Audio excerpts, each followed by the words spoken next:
It's time for Windows Weekly. Paul Thurrott and Mary Jo Foley are here. It's a big week. The Creators Update is out. We'll walk through the privacy settings and some of the new features. We'll also talk about big news. Microsoft's going to have a hardware event May 2nd. But the subject may surprise you. All next on Windows Weekly. Netcasts you love. From people you trust. This is Twit. Bandwidth for Windows Weekly is provided by CacheFly at CacheFly.com. This is Windows Weekly with Paul Thurrott and Mary Jo Foley, episode 513, recorded Wednesday, April 12th, 2017. Always be spinning.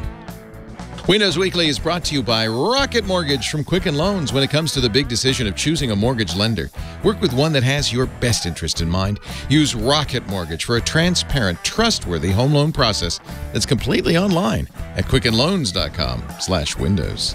And by Blue Apron, the #1 fresh ingredient and recipe delivery service in the country. See what's on the menu this week and get 3 meals free with your first purchase and free shipping by going to blueapron.com/windows. And by WordPress. More websites run on WordPress than on any other platform. Create your website today and get 15% off at wordpress.com/windows. That's wordpress.com/windows. It's time for Windows Weekly, the show where we cover the latest news from Microsoft, and there is news this week. Paul Thurrott is here from Thurrott.com. Mary Jo Foley. Like circus music. Well, now that Ringling Brothers Barnum and Bailey Circus is going out of business, I thought I'd hire a few clowns for the show just to jazz it up. Hello. Hello. Friday Faithful. Mary Jo Foley is here from allaboutmicrosoft.com. And I think we can say it's Creators Update Week. Can we say that? We can. I tried on both my... I figured, well, on the Microsoft hardware, I should get it right away. So I tried yesterday. Yesterday was the day it was supposed to arrive, right? Right. Yeah. Well, and it didn't on either the Surface Book or the Surface Studio. But then it said beneath it, but if you want to try, you do it now, you can. Click this link, and then the link had a link within the link. It was kind of an unnecessary extra link. And it downloaded the updater, and it updated. And now, I thought I'd wait, because you guys can help me decide what privacy settings I should use. Right. We don't have to do that right now, but I just say, we can do it right now. I'm ready. I'm ready. Let's do it right now. Shall we do it right now? This is the it. Creators Update. Check every one of those things. You can't trust those This people. is the first thing you say. Location is on. Speech recognition is on. Diagnostics. Oh, now it looks like I have a choice in diagnostics. It can be full or basic. Full or basic. That's right. Right. But you can't do no diagnostics. That's right. No. That's right. Tailored experience with diagnostic data. What does that mean? I mean, I understand location, right? Well, it's a lot like what you see in Android, where it's although they have actually a relevant ads thing that is because ads is below it.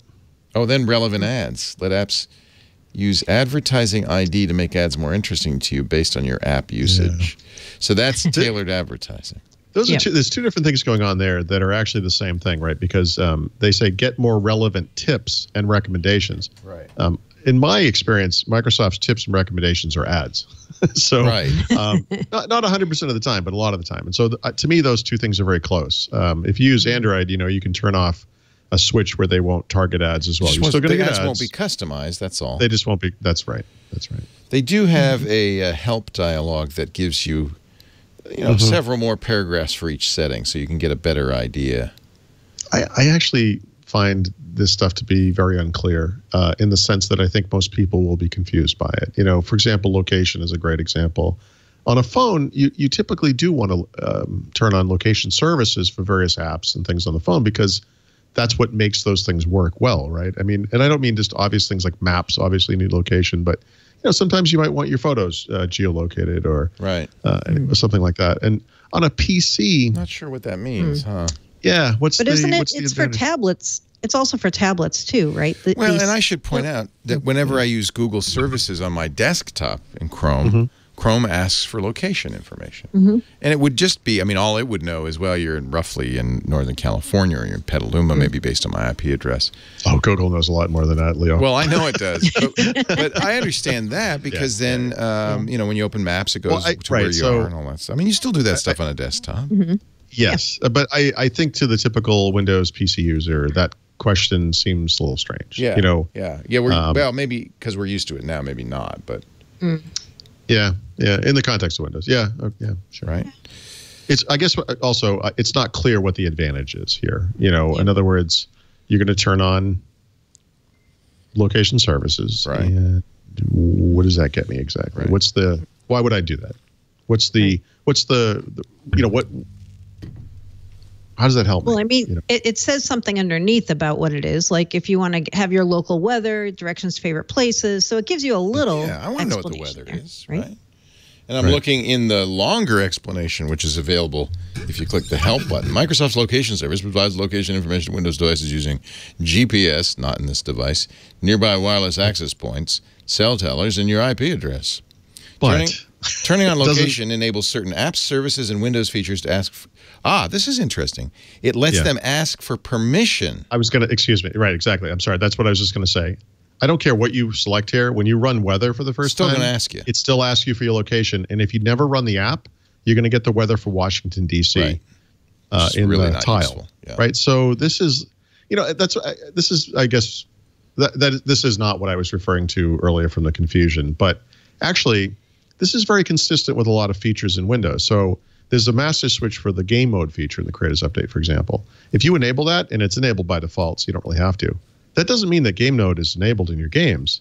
It means that you can now go enable game mode in your games, right? And I think that kind of double layer of enabling is itself confusing too. And it's that's very Apple-y. Yeah, it's literally not what I meant earlier, but that's even is a better point. And this does say it sends a de-identified. It sends that information. It says, when your location is used by a location-aware app or service, your location information and recent location history is stored on your device and sent to Microsoft in a de-identified format. I like it.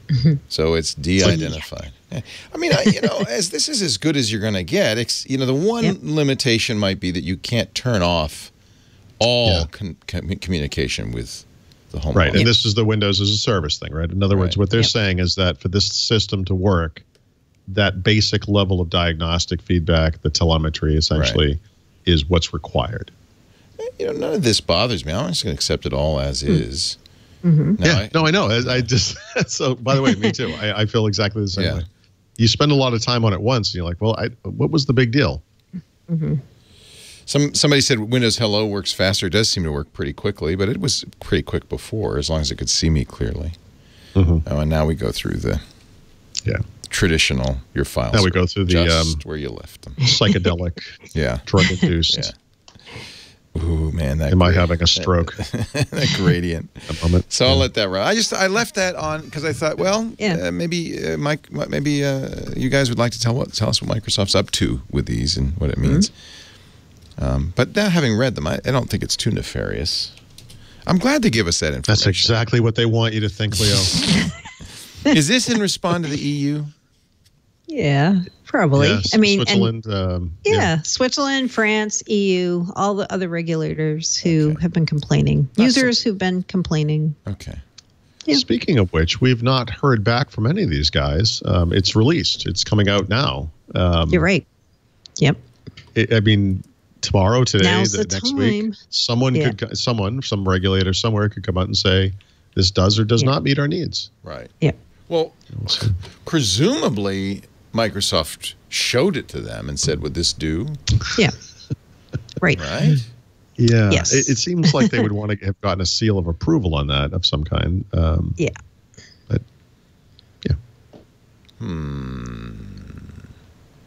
Welcome but what we said last week didn't happen though, because we were guessing that they introduced those new privacy settings and the next day or two the EU would say yay or nay, and that actually did not happen. Oh, interesting. Right, but that's because we forgot the key element to the story, which is that the EU moves at a speed that is so glacial you have to turn on like a motion sensing camera just to understand that it's happening.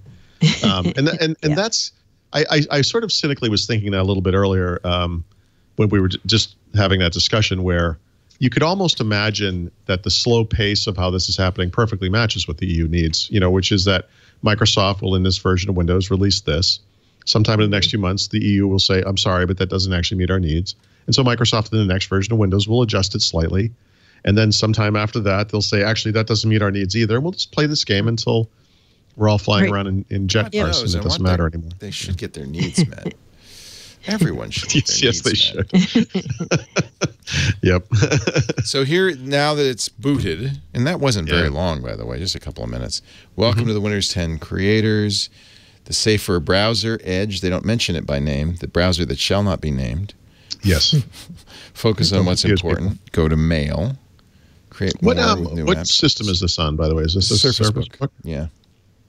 That looks different. Is what's your magnification level? Do you know? My magnification level? Yours, for my browser, you mean? No, for your just for the PC. Like right-click on the desktop. It's just the normal. I didn't do anything special. It might be because we have to put it on the screen. It's 200%. 200, yeah. Okay. 3000 by 2000 resolution. Wow, I didn't realize it was this high. Yep. But I'm doing it, as you would with high DPI displays. I'm doing it at 2:1. Should I not?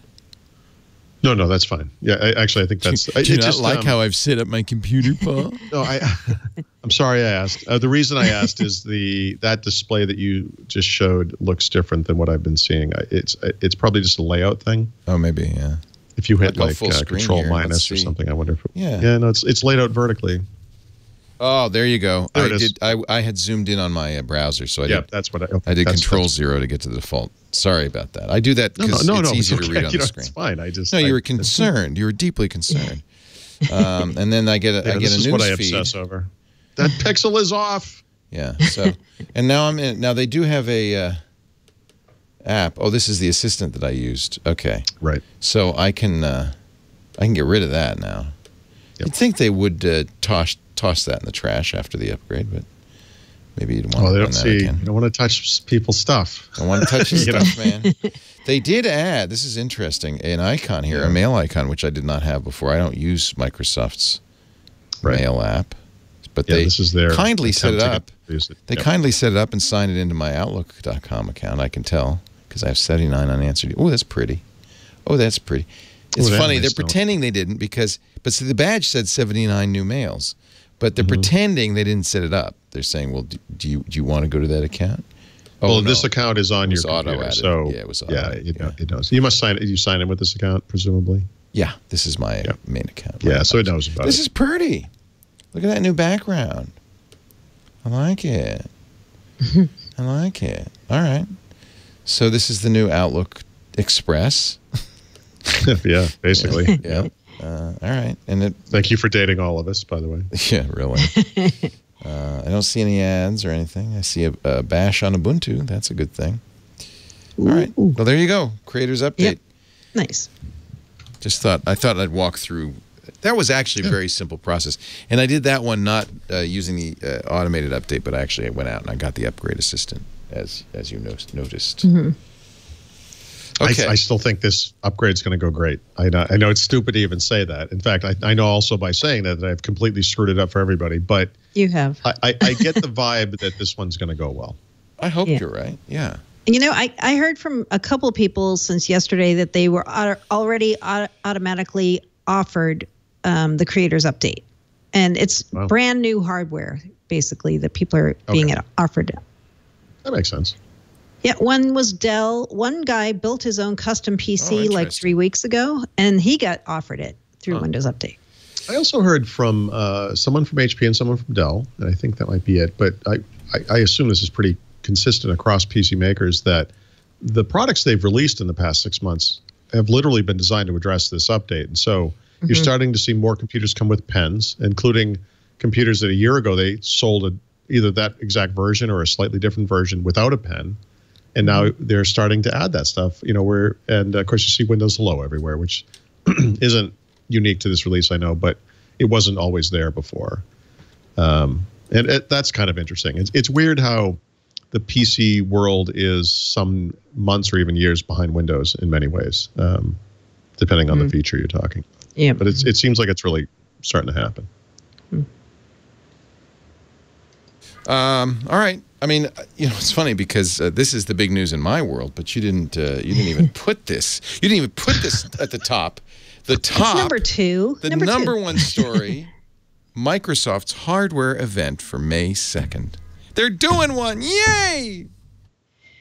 Yay! Yay! And yet. Well, aren't you yaying? Well, okay. There's some nuance here. Yeah. Let's talk about what we know. I've just been handed this. Lisa just handed me this Microsoft event May 2nd. Yep. It's in an email. Yep. Nice. It's real. 6 a.m. Pacific, 9 a.m. Eastern. Yes. Well, it's in New York. Oh, my God. Yes. Well, even 9 a.m.'s early in New York. It is. Tell me about it, especially if you have to get there from Boston, by the way. You can do some math on how early I'd have to get up and leave to make it. Well, you can now. You want to stay at the Yale Club because we've got a room for you. Well, I am going to stay He's in New banned York after the last time. Did you see Billions on Sunday? No. Do you know that Is it at show? the It's Yale on Club? Showtime. It's a great show. And the hedge fund guy, the big shot hedge fund guy, is really angry at the New York DA who's been harassing him. The New York DA is having a little celebration with his dad at the Yale Club. Oh. And Okay. it's a flashback to Paul Thurrott's experience. Oh, are you kidding me? The big hedge fund guy starts walking in. The guy says, "Sir, there's a dress code here." He says, "Yeah, Stop. you know what you could do with your dress code." No, what does he say? He says, "Stop me." He does. And he keeps on going. Oh, see, I should have tried that. Stop me. Well, then he goes and he confronts the DA and these big hefty guys. I don't think the Yale Club has these guys, but the big hefty guys with the earpieces come in, and then the DA, waves his finger and says, "This is not the hedge fund manager you're looking at." That is amazing. I can assure you that the waiter who stopped me at the elevator was sniveling and small. But No, there was a sniveling and small guy who said, "Sir." And then the DA says, "How did you get in here?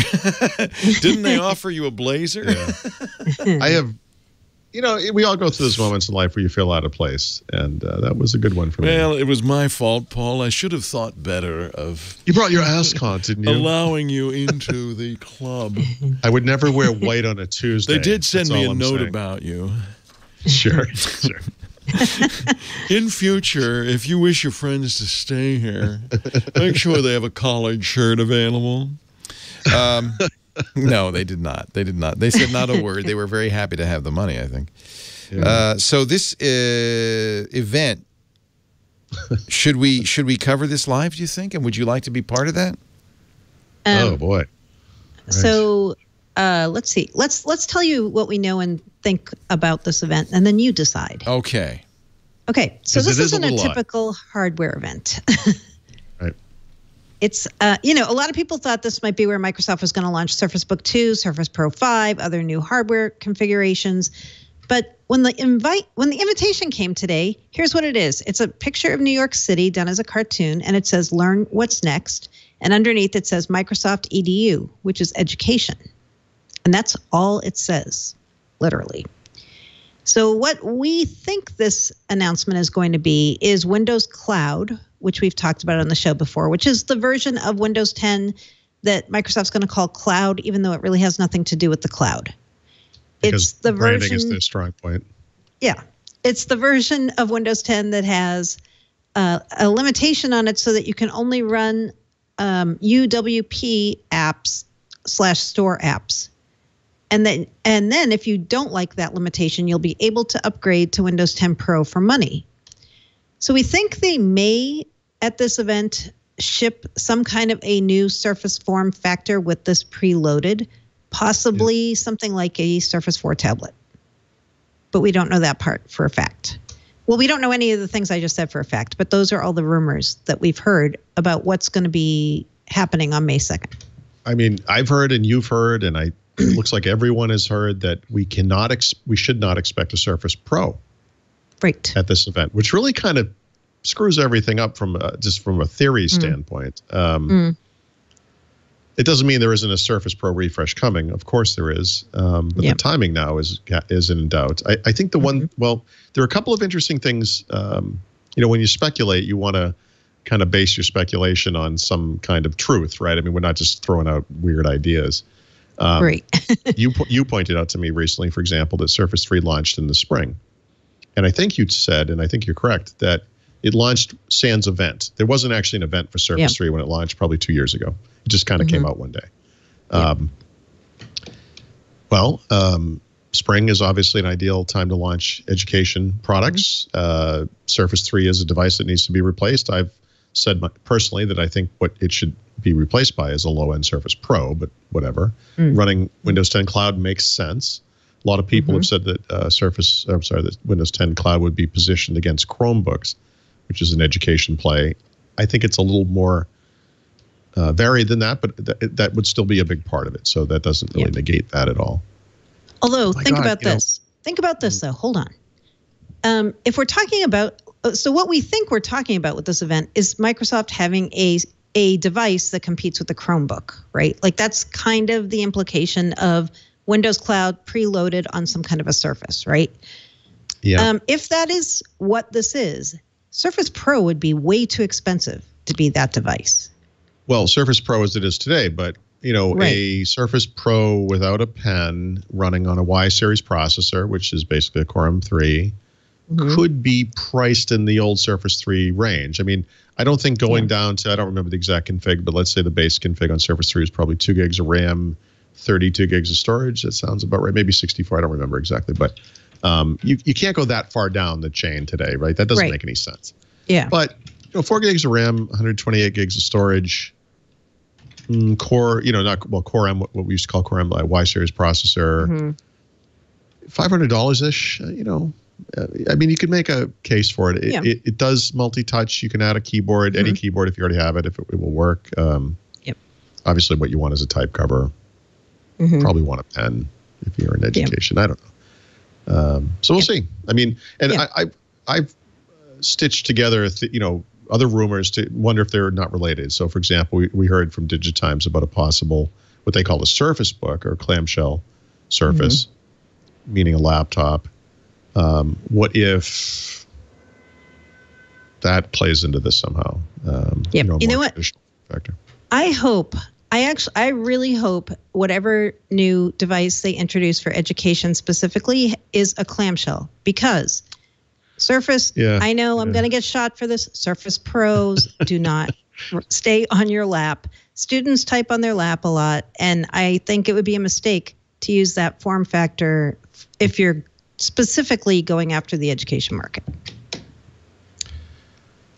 I guess I would say they need to have that option at the very least, right? In other words, there's no reason why a Surface Pro couldn't be used in education, but yes, you're right.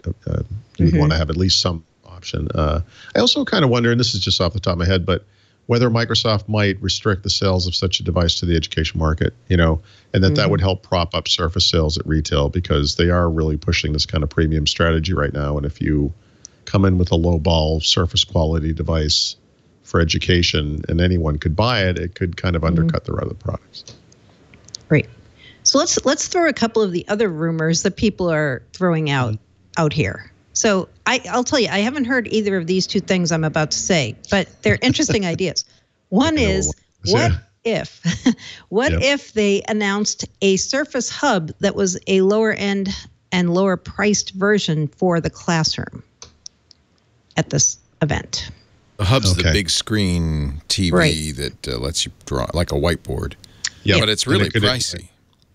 It is, yeah. It's not 9,000 or 10,000 and up, right? For the I think the 55-inch versions in the 10,000 range. Yeah, that's too expensive for education. I think so. Oh, it definitely is, and you have to look at that new Google thing, whatever that's called, the Jamboard. Jamboard. Thank you. Yeah. You've been jammed. Yeah, that's cool. Well, I mean, maybe and that's they could come in with how much is that though? It's like 6,000, 7,000, which is still expensive for education. But the idea is, what if you had something like that for the classroom? Like schools wouldn't buy like 10 or 12 of them; they buy like one or two of them. Or what they would really do is buy a package deal where you're getting one of those for every X number of laptops or whatever they're called, right? Because that's how that's how schools actually buy things. So.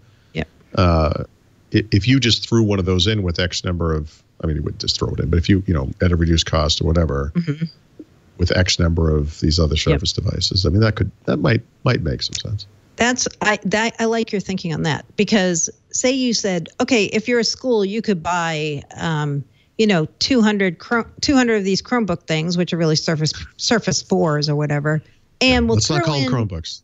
Right, don't call them Chromebooks, and we'll throw in a Surface Hub for education with every X number of these as a package deal. That's kind of interesting and would be intriguing, right? It's amazing. So how that's one theory. We just go right down speculation lane. I know. Yeah. Here's another crazy theory that I heard a couple people throw out. What if the Surface device is not a Surface 4, but it's actually the Surface Mini revised? Oh, wouldn't that be funny?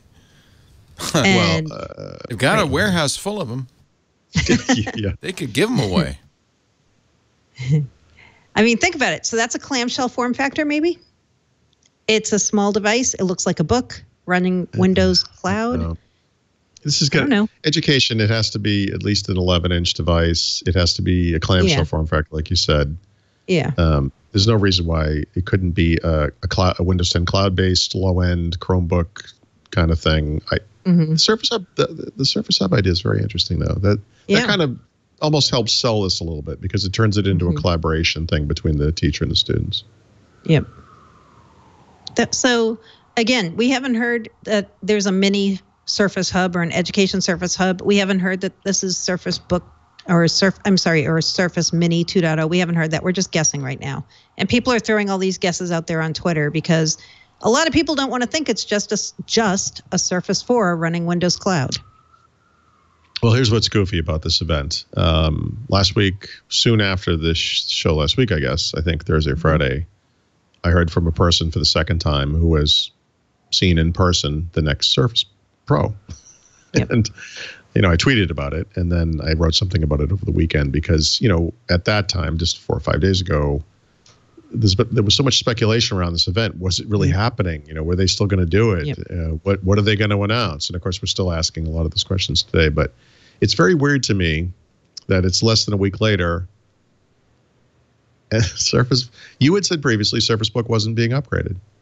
Surface Pro 4 is not being upgraded. What the heck is what's going on here? That's very strange. Is it possible that Microsoft is going to surprise us all and do something? I mean, I see the invitation says EDU. Yeah. Hashtag Microsoft EDU. So it's going to be education focused. But is it possible they're going to do just something surprising and new? And what if, I don't know, they said, here's the courier. I mean, something just completely out of couldn't that happen? Of course. Yeah, of course. It could. And I think this is the new Microsoft that might surprise us. The Surface Studio was quite a surprise and quite impressive. Yeah. I mean, the funny thing is it shouldn't have been that much of a surprise. We all saw the patents that described the device exactly like 2 years previous. But it was, you're right, it was a surprise. And I have to say, with this event, we all received a little mini briefing before they announced it publicly. They never mentioned to anyone that this had anything to do with education. So much for that briefing. I know. And they were very clear that this was a continuation of the creation theme from the October event, at which Microsoft announced the Creators Update on the Windows 10 side, and then announced Surface Studio, Surface Dial, and the performance-based version of Surface Book. That all makes sense to me. And then they sent out the invite, and there's an EDU picture, and it says, and the word "learn" is one of 3 words on the, on the invite. And it's like they literally just never said anything about that. It was a disinformation briefing. No, I wasn't that surprised though, because all the tipsters are pointing to this being about Windows Cloud, and everything I've heard from my sources about Windows Cloud says this is a Chromebook compete. So I guess I was kind of thinking it was going to be education. Right? It's too early for them. So they did the Creators Update, right? And that was kind of a surprise too. And they focused on Paint 3D and creating and by the way, a lot of school stuff in that event. A lot of kids doing stuff. And now it's out. Is it time for Microsoft to say, and this fall, get ready for the Edumacators update or something. I know, somebody on Twitter said exactly the same thing. Maybe the next version will be called the Education Update. The other thing maybe to think about, and this would take the lie away from the briefing, I guess, is the Creators Update, like you just said, does have particular features that are not super interesting in 2D, frankly, like the 3D painting. You can play with 3D objects on your, any flat screen that you have. But where this stuff really starts to take off, of course, is if you can get a mixed reality headset going, somehow experience it in actual 3D, or print, you can 3D print it or whatever. Maybe something like that will be part of this, because we know that various companies are working on these mixed reality headsets. Maybe they're going to be coming to market in June. Buy a new Windows Cloud, whatever it's called, computer, and get a free mixed reality headset. And that type of thing comes to life. And by the way, when you think about collaborating in a classroom full of kids with their little headsets on, aside from looking like a class scene from like a Buck Rogers TV show from the 80s, is in some ways more believable and is certainly more affordable than putting a Surface Studio in every classroom, right? So, I mean, it's possible they're going to bring some Creators Update features to life in whatever hardware they're releasing. Yeah. This could be celebrating the Creators Update. I mean, I guess. Yeah, maybe Minecraft, right? Like add Minecraft to this, right? Minecraft for EDU is Minecraft in that mixed reality view is awesome. It's awesome, right? I mean, that could be something incredible. Yeah. I mean, if you really want to pull out those features that are in Creators Update and get people to be excited about them, we're not the people to be excited about them, right? Like you and I and most people our age don't care about 3D paint. And we don't care about that part of it. We don't really think that's interesting, but students would, right? Younger, people especially our age younger. Don't care about anything, Mary Jo. We don't. That. We're bitter. We're angry people. You young people with your interests. But who cares? K through 12, right? And what if you have Windows Cloud with 3D Paint because it's a store app, right? Yep, absolutely, and a headset. Yeah, right. I mean, for under $500, for under $400, probably. Okay, but does this make sense for EDU? Think how strapped schools are for money, right? Like, are you really going to give? How many headsets would you put in a classroom? Like 2? You know what I mean? Like, not every PC will come with a headset, right? That'll get too pricey. I mean, you kind of want everyone to have one, don't you? Yeah, in theory you do. Or maybe you just outfit one classroom with these devices with a headset, and when you come in, you use them, but you don't take them home or keep them or make them yours. Oh, I see what you're saying. I don't know. I mean, so Petaluma is a it's kind of a middle class suburb. It's not a poor town by any means. The local public school is doing some sort of testing involving audio, and they asked the students, please bring in your headphones. Yeah. They couldn't afford, they literally couldn't afford headphones. Right. So Dedimus is exactly the same thing. I happen to have a Chromebook, so my daughter has a nicer looking Chromebook than basically every kid in her school. And the Chromebooks that they have look like they were designed by the East Germans in 1971 or something. Like they're really terrible looking and cheap. And yes, so I think, I don't know exactly how this works, but I think it's very typical that you actually, as parents, pay for those devices in some capacity, not just through taxes, but I mean, I think there's, in some cases, depending on the school system, like you might have to pay. But I think that's what that means is, I do think that the headset would be for the kid. I think it's something that the parents would buy, not something that the school would necessarily supply. Yeah. Although I guess they technically do supply the hardware. Yeah. Well, anyway, there's not a lot of money going on. We will find out really, really early in the morning, my time. We will. on May 2nd. Do you guys are going to be at the event, I would expect. Yeah. Yes. Yep. So we're not going to have you try to sit in here and cover it. I was chastised for not You were going chastised? Really? Yeah. For what? For not bending my schedule to make it work. Chastised by Microsoft or by fans? He's not saying. Well, that's an interesting. Okay, then. Even Sean Spicer doesn't do that. That's a good no comment. Well done, Paul. I thought you. I think Sean Spicer should have one of those crazy straws, and that's the noise he should make every time he doesn't want to answer a question. Well, chewing gum's useful in that regard. Yeah, just blow a huge bubble. All right. Okay. Interesting. Yeah. Very interesting. Yep. Oh, the other thing is, oh, go ahead. There's more. There's more. So, do we have this in our notes later about Joe Belfiore? No, I saw it on the page though. They were in the notes somewhere, I think. Yeah. Oh. Yeah. Okay. I see. It's under what's next. Do you want to wait for that, or do you want to add this to the conspiracy theories here? If it fits in, let's do it. Yep. Okay. So, I think Paul was the very first one to mention late last year that Joe Belfiore was back at Microsoft after his 1-year leave of absence when he went on the semester at sea with his kids. He came back like last fall, like around September, October timeframe. And nobody knew what he was doing for a long time. There were a lot of rumors. A couple of stories, but this is real quick. Just I know the guy who helped him with devices and stuff, and Joe's plan was always to come back. Right.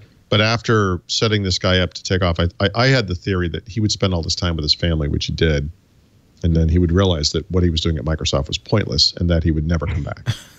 But he did. What you're doing has no meaning. Well, no, I mean, you when you go into the real world, and I think it's just a change of perspective. Now, of course, sometimes you come back energized, which I think maybe he has, but I really didn't think he was coming back. I've heard, and maybe this is just a rumor, but while he was gone, while you were away, Joe, a couple things changed. Your job is not here anymore. Sorry about that. But also his office was gone. Like they moved and he didn't actually have a place. And so I think, and maybe I'm completely wrong about this. This is hearsay for all I know, but I think there was some question about where he would fit in, what he would do. And there was also some stuff about maybe him not necessarily getting along with Terry Myerson, which it seems like couldn't be the case given what's now happening. Anyway, sorry. Right. So cut to yesterday, April 11th, the day the Creators Update comes out. Mashable runs an interview with Joe Belfiore. And Joe says, oh, by the way, I'm going to be doing some new stuff and a lot of the same stuff on the Windows team, working with Terry. But I'm also now the education sponsor and advocate in the Windows team. And then suddenly, here's an EDU invitation the next day. Right? So wait a minute. You're saying he's the new Brian Roper. I am saying Joe has replaced Brian Roper, and I bet he's going to be one of our demo guys, if not the demo guy on May 2nd. The hair is back. The hair is back. Don't put that hat on that hair, Joe. Nope. Take that Roper hat off. Yeah, I think that's very plausible. Joe is beloved in the Windows community and is well known for his great demos. He does great on stage. He's got great presence and he knows his stuff, which you're always going to love. But he's just very good at it. He's good at demonstrating things. So that makes tons of sense. Yeah. Now, what I heard last year, and I never reported it because I was trying to hold out for the first interview with Joe Belfiore, which they gave to someone else. No hard feelings, Microsoft. I had heard he had a new title called the head of a new team in Windows called the Windows Engagement Team, where he reported to Terry, and also that he was going to be running MSN.com, which is kind of interesting. MSN.com, the new Bing. It's like MSN.com, executives to die. One of the biggest advertising spaces for Microsoft, right? Okay, but yeah, and he also, I think he'll also have a hand in some of the new concepts as Windows evolves and all that. I mean, that was kind of the stuff he did before, and I think he'll continue. But all of this kind of plays together with this EDU thing, right? Like Joe's now EDU advocate. Now we have an EDU event. Yep. May 2nd is gonna be interesting. Focusing on EDU is smart, just like focusing on pro customers is smart, because those are the markets that actually will continue to need PCs, right? Of some kind, like real keyboards. And this is not to mention the whole cycle of life thing, because a lot of these kids, as we talk about so much, come up through education and they use Apple devices or Chromebooks. They use Google services. and then eventually they graduate, they go out into the workforce, and that's what they expect. Yep. And they haven't been steeped in that whole Microsoft. My daughter didn't know what PowerPoint was. I think I told the story about how that's a good my wife and I had made a PowerPoint presentation for our son because we wanted him to choose a particular college, which, by the way, totally nailed it. That's cute. That's so cute. Yep. You got to post that. That's so cute. Yeah. So actually, so my wife did it as a Word doc, and I said, no. This you got to give me Son, this. Sit down. We have something I'd like to show you. Yeah. Please darken the lights. Yeah, it's pretty excellent. My wife wrote it. It's really well done. But we were kind of showing. We put it on the TV, right? To show it to him. Yeah. And Kelly said, "What is this thing? What is this?" How do you do that? How did you do that? It says PowerPoint, and she says, "PowerPoint? What's PowerPoint?" And I said, "It's a presentation tool, Kelly." And she says, "Oh, it's like Google Sheets, or Google, whatever it's called, Google Present or whatever." Oh, that's what she uses. And it's like, oh God, you are. Let's talk about. You're not my child. Yeah. Terrible. It's really painful. But remember, it was very recently that Microsoft lost its crown as the #1 choice in education to Google. I mean, they've been dominant for a long time, right? Windows it was dominant, and then Chromebook beat it. That was I think that was pretty recent. Maybe I'm wrong, but I might even have been this year. Really? I think what happened was. I don't know when that happened, when that shift, like what's the date when that happened. But I was just looking at Future Source. They do a lot of K through 12 numbers. If you look at their numbers for Q4, their latest numbers, if you look what's happening in the U.S. and you look at the market share of different devices in that space, only U.S., it's Chrome OS first by a large margin, then Windows, then Apple. If you look outside the U.S., it's Windows, then Chrome OS. And the reason for that disparity, I'm sure, is cost and familiarity.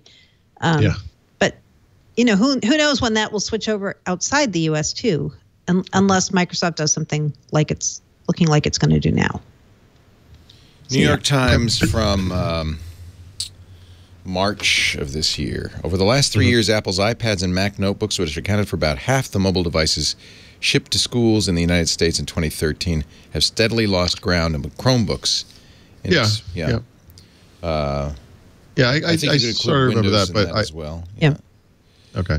So I think not to get too far afield, but I mean, I think when you look at education, because our school system tried iPads briefly. Oh yeah. And then immediately retreated from that. Yeah. And I think this Apple focus on devices, aside from the expense of them, I think we can agree they're very expensive for what they are compared to, say, Chromebooks. They're just, this is like Apple's strategy not working, right? Because Apple had a big presence. Here's the graph that shook Redmond. Sure. Okay. Sure. This is a graph of devices shipped to schools. Apple's now third, but barely behind Microsoft. They're both being broadly beaten and have since mid-2013 by Google. Right. And that's in the U.S. Yeah, well, of course. Right. Yeah.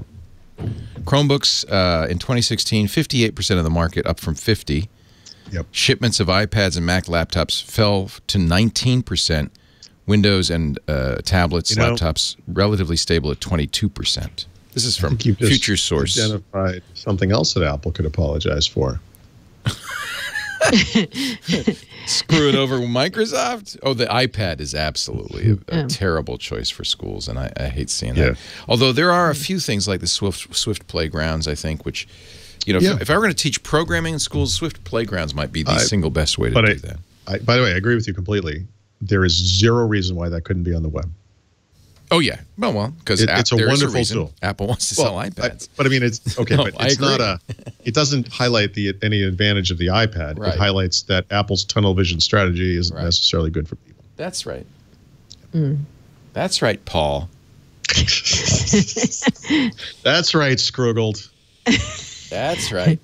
Gmail man. And so I think this makes sense that Microsoft's taken the bull by the horns. Yeah, I do too. It's it's so overdue. For forever they've been poo-pooing Chromebooks and saying, "Oh, we're not worried about them." But here's the thing: I'm disappointed because I wanted to see a Surface Pro 5, right? You know what? I did both. both Paul and I have heard from independent sources, we've confirmed, not the same people. That's true. Surface Pro 5 is going to be exactly the same thing as Surface Pro 4, except with a KB-like processor, and nothing else is going to change. Well, there's no reason for an event then. Right. But by the way, with regards to Chromebooks, I will point out just a little quote that I did find to be pretty interesting. Again, this is U.S. only. Chromebooks continue to be kind of a U.S. phenomena, but I don't know if this is because of the effect that I mentioned earlier where kids are coming into the workforce or if this is just a natural thing that's happening. But IDC and Gartner this week both released their PC market share figures for the first quarter. Gartner does not include Chromebooks in their PC sales numbers, but IDC does. And IDC actually called out Chromebooks in the United States only, but this is the way they did it. They said, after a strong holiday season at the end of 2016, sorry, that's a different thing. There was a comparative slowdown this quarter with lower sellout. I'm sorry, I'm still on the previous thing. Sorry. The commercial PC market came out strongly, mostly backed by growth of Chromebooks. Like they literally are saying that in the U.S. only, in this quarter, commercial PC market only saw growth because of Chromebooks. That's crazy. Yep. That is crazy. I don't know of any major corporate Chromebook deployments, but clearly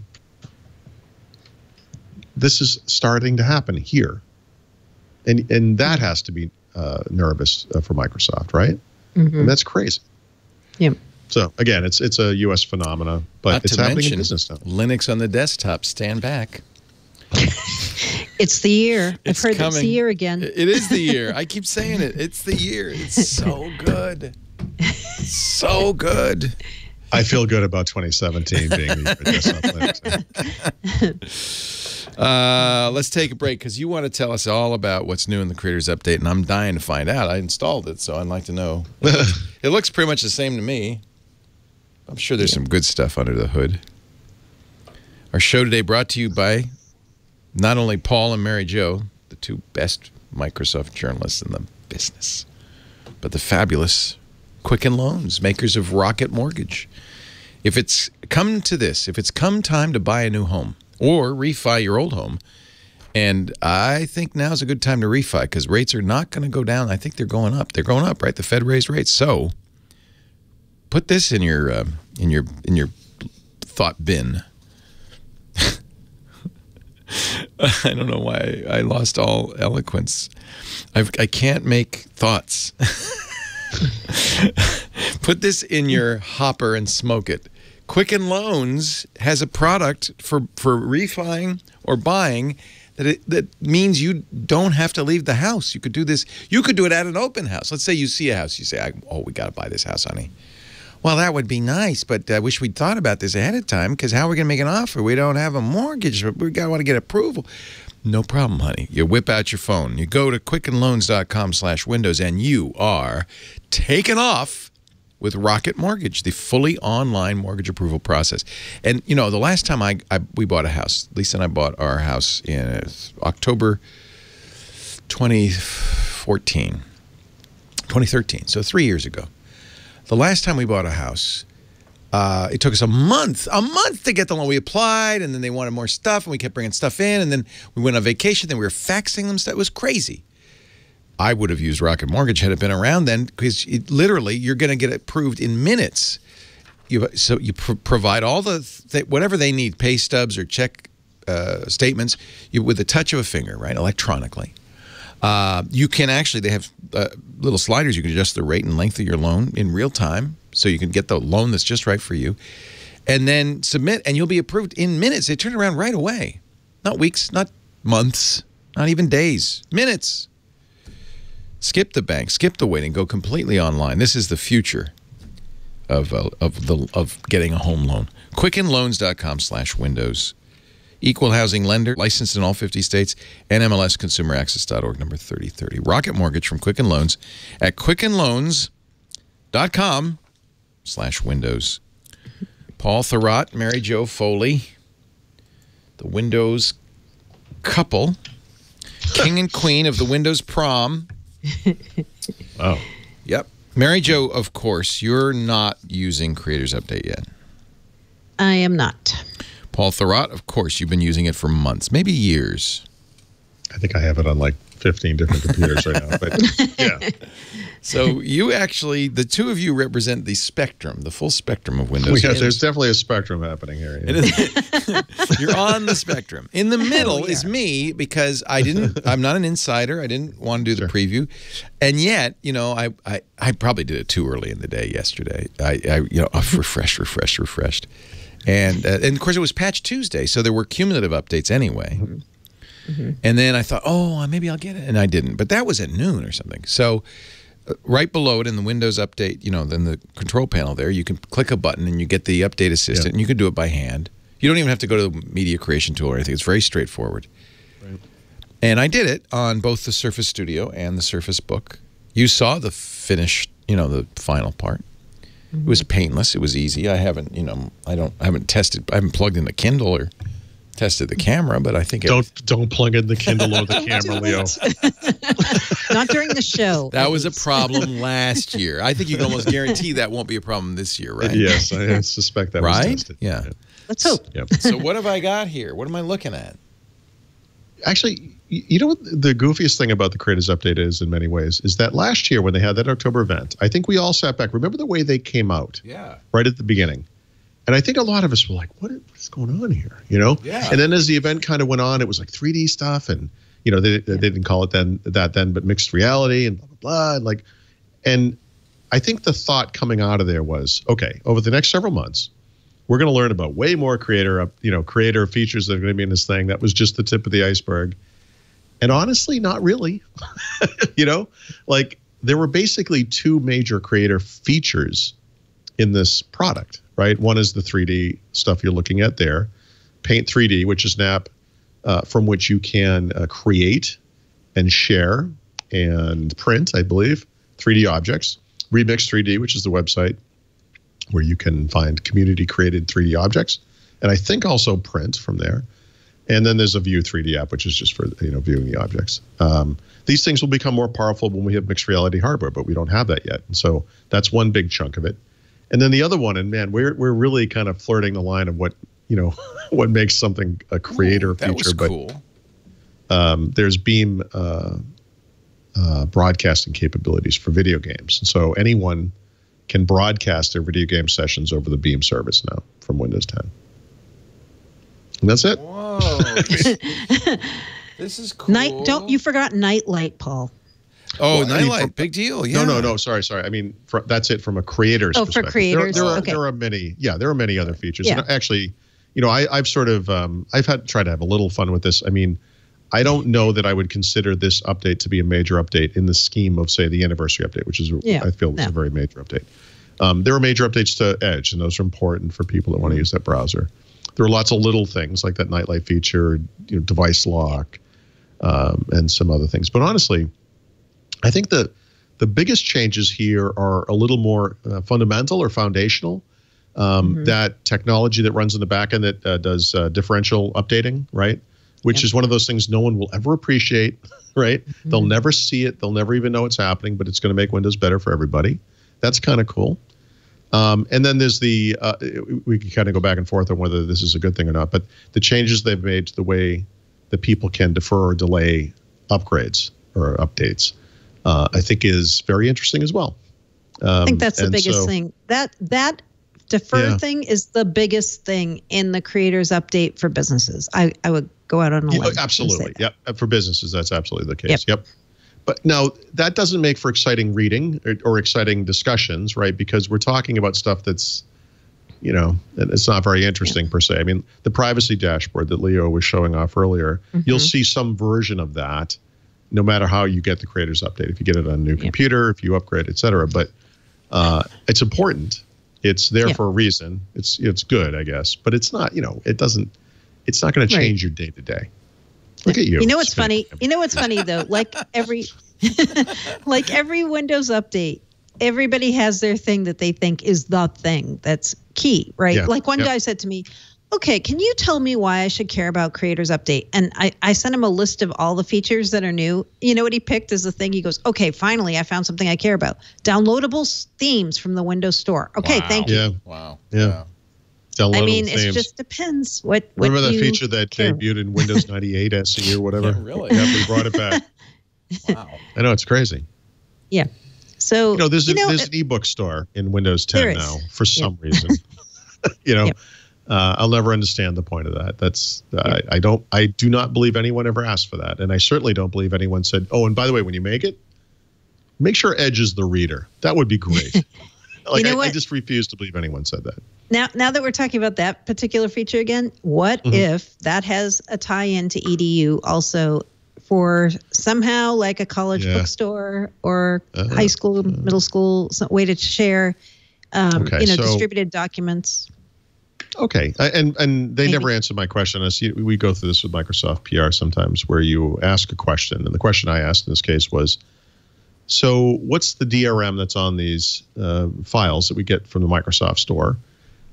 Can I open them in Adobe Reader maybe, or Adobe, whatever the PDF thing is called? Is it compatible with Adobe's DRM scheme? Is that what this means? Is this, and they had no idea. And so they told me they would get back to me. I'm still waiting on that. But yes, my slightly more cynical view on the store is that they looked at the situation, and the Amazon Kindle app, whether you're talking about the mobile app or the the desktop application, which you have to be a serious spelunker to even find, have not been updated in years. And they're so far behind what's available on other platforms, and the Nook, which they had embraced as an alternative, has, for all intents and purposes, died. And so this is kind of like what Microsoft did with the Xbox when the Dreamcast died. They kind of took the ball and ran with it themselves because they really didn't have a choice. But I do agree that education would be a primary angle for this store. Absolutely. And maybe we'll learn more about that soon. Yep. But you know what we haven't talked about that Leo is going to care a lot about?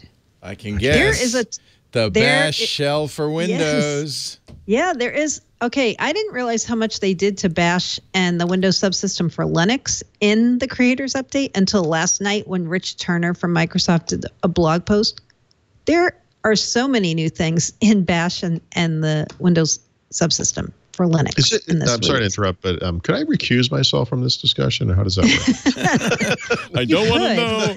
Fingers in the ears. I'm kidding. But he in his post, he said, you know what? It's still considered a beta feature, bash and WSL, but we made over 100 fixes to it from between anniversary update and now. And he listed, I'm not kidding you, like 15, 20 new things for bash. I used his post and wrote a post about it. And when I tweeted it last night, his post, it got like over 100 or plus some retweets. Of us care. Some of us a lot of people care.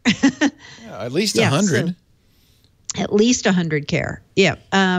But there's a lot of things that they did around improving the compatibility with the Linux system call interface and Windows, and now you can call things from inside Windows and use your tools, your Linux tools alongside, and kind of make those two things interoperate. I'm not going to go through the whole list, Leo, but if you look at our notes, we've got a link to the post, and there are many things you're going to care about in this. Nice. Yay. By the way, I will say this. I think you know Tim, at least virtually, the guy who does our tech stuff at Thurrott.com and Petri and all that.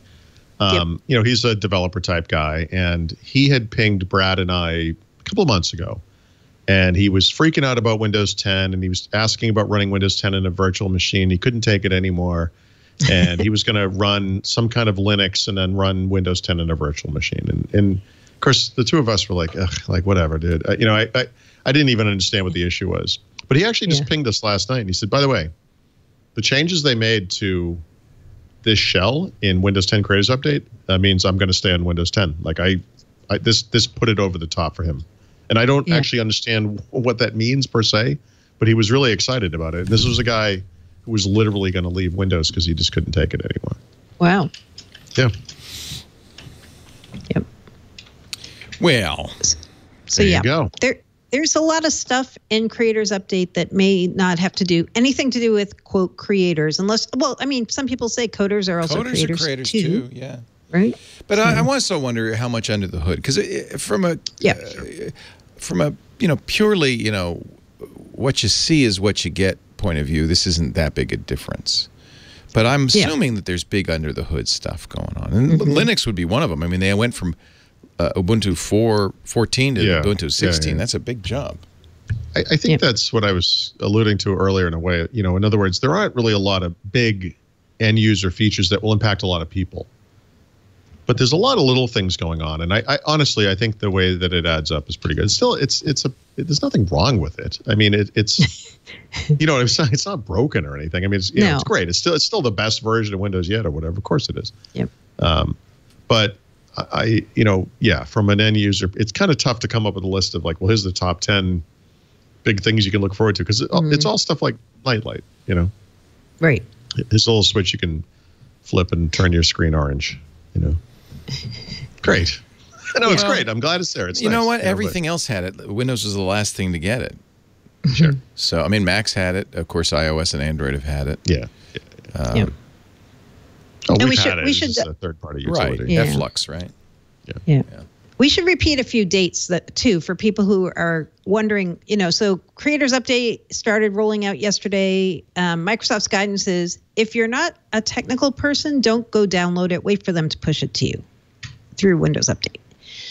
Next week, April 25th, the Windows phones that are eligible for Windows 10 Creators Update, there may be like 12 of them or so. Not just 12 phones, 12 models, maybe 12, a few more than 12 people. I think both those statements are correct, but yeah. They will start getting it April 25th, Microsoft said. May 1 is the day if you're an enterprise customer who gets it through the Volume Licensing Service Center. You'll be able to get it starting May 1. Why so late for volume licensees? Because their product and price lists come out on the 1st of every month, so I think it's aligned with that. That's my guess. You must have gotten some negative feedback about this. Oh, yes. Yeah. People railing at me for the fact that it will be available May 1. Let me guess. Guys, I have nothing to do with those emails. I don't pay for volume licensing, so I can get it last. I know. Something like that. Yeah. Yep. So yeah, that's what's going to happen next. And Microsoft's saying this is going to be another throttled, as we mentioned, throttled rollout. So if you didn't get it yesterday, don't panic.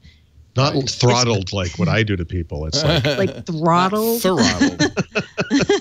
Throttled. You've been throttled. Yeah. So it's going to take multiple weeks, if not months, for this to roll out.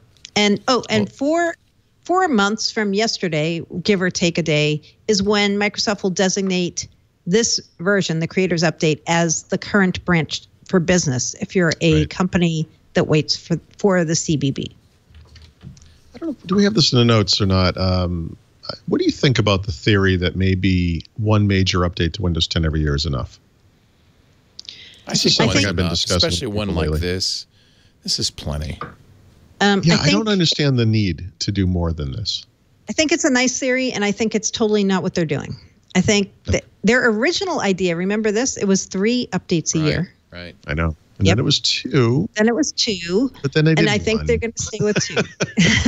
So there'll be one this fall then? Yeah, Redstone 3 is fall. So I guess in support of this new or revised schedule or whatever, if this rollout does go as well as I think it will, maybe it won't be that bad. But I just, it's especially in businesses where you have these kind of set schedules for updates. It's always very disruptive. This kind of thing in particular is very disruptive. I know they don't have to do this every year in businesses, but they have to learn about it. They have to understand it. They have to plan for it. It just seems super disruptive, maybe we shouldn't be thinking about it in terms of these feature updates, right? Maybe they could roll out just over time. You know what, though? Remember that one of the things they added to Creators Update is businesses can defer this even more easily and more lengthfully. That's not a word. Lengthfully. No, I like it. That's absolutely a word. Run with that. So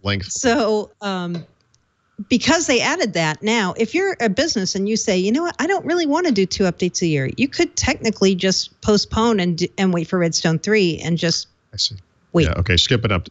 By the way, is what businesses have historically done anyway, is skipped every other version. Mm-hmm. Okay. So you could keep doing it. All right, that's an interesting theory because you'd still be upgrading more often than you did in the past because every other version is going to happen a lot more quickly than it used to. It used to be a 3-year cycle, now it's a 1-year cycle. So, yep. Yeah. Okay. Just a thought. Yep. I like the new icon for updates. Yeah. Yep. By the way, that's number 3 on my list of new features. A restart is required. No, you know what? Seriously, there's a lot of this is fit and finish, but honestly, it's kind of nice stuff. You know, like one good example of this is if you go into colors, like if you go out of there and go up to like the root of settings and go to personalization, go to colors. They always had this. Well, since Windows 8, they've had this kind of grid of colors, and you can choose between whatever is 20, 24 colors, whatever that is. But now you can choose. Now you can do a custom color, which is what people have been asking all along. Why can't I make the color black instead of the sort of dark gray color that you previously gave me? Not a major new feature by any stretch of the imagination. They've made it a little easier to. Yeah, it's nice. And the dark light app mode, as they call it, I would call that a theme or a whatever. A lot of people want that. That is a very popular feature. It's not consistent. Don't like bright themes. That doesn't change every app. It's kind of screwy how it works. Well, and some apps can. Wide. Yep. And then of course there's the desktop stuff that's never going to change. I mean, maybe the next version if they ever update the File Explorer or whatever. But you know, it's just a continual refinement. There's no big story there, right? You're not going to write an article about the colors, you know. No, but it's still nice. It's just if you go back, especially to the first version of Windows 10 or the first version of Windows 8. Remember what settings looked like in Windows 8.0? It was like 5 items, and it was like there were like 28 features you could configure.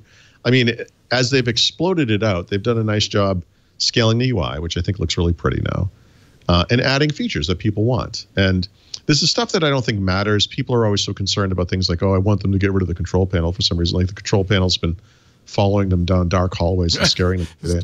I'll never understand like what that's all about. But the constant refinement stuff is that kind of unheralded benefit of Windows as a service, right? It's nice. It just keeps getting better, and that's good. I should point out, and you have this in your notes, that after I install the Creators Update, at least this is true on a Surface Book and I think Surface Studio, there are firmware updates. I have a Intel Corporation driver update for Intel Precise Touch device and Surface driver update for Surface System Aggregator, whatever those are. Never know what that fixes. No idea. Never know.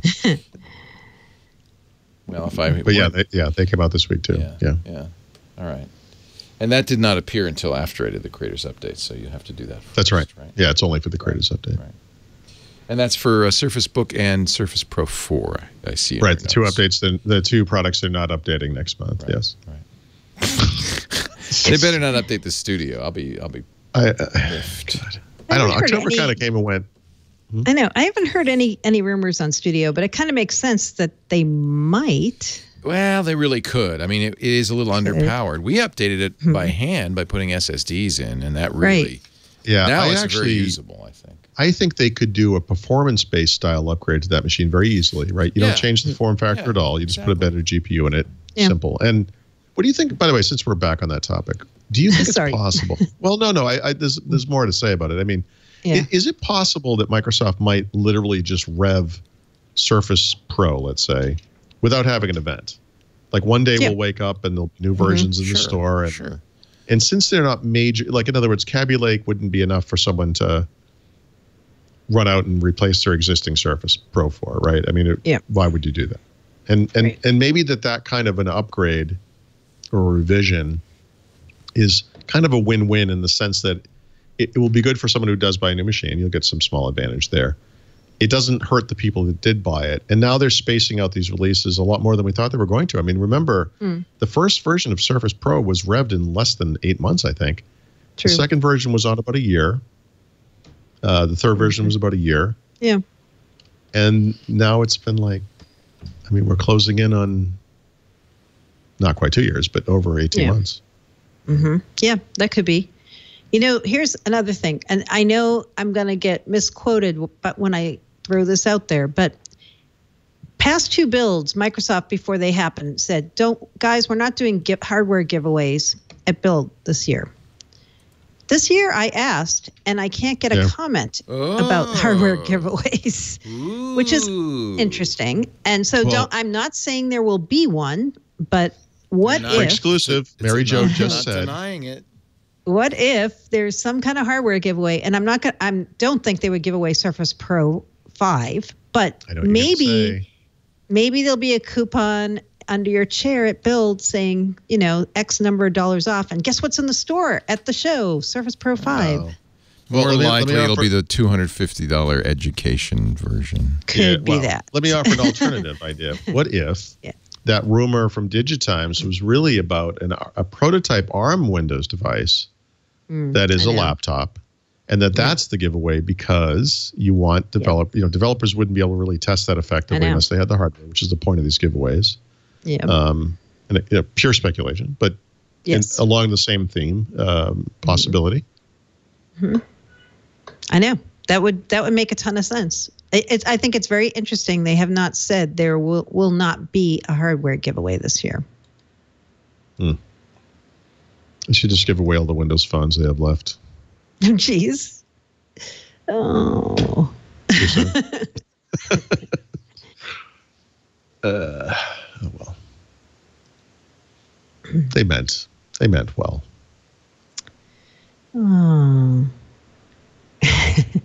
Oh yeah, and anybody who thinks Surface Phone might be part of the May 2nd event, we can tell you absolutely no.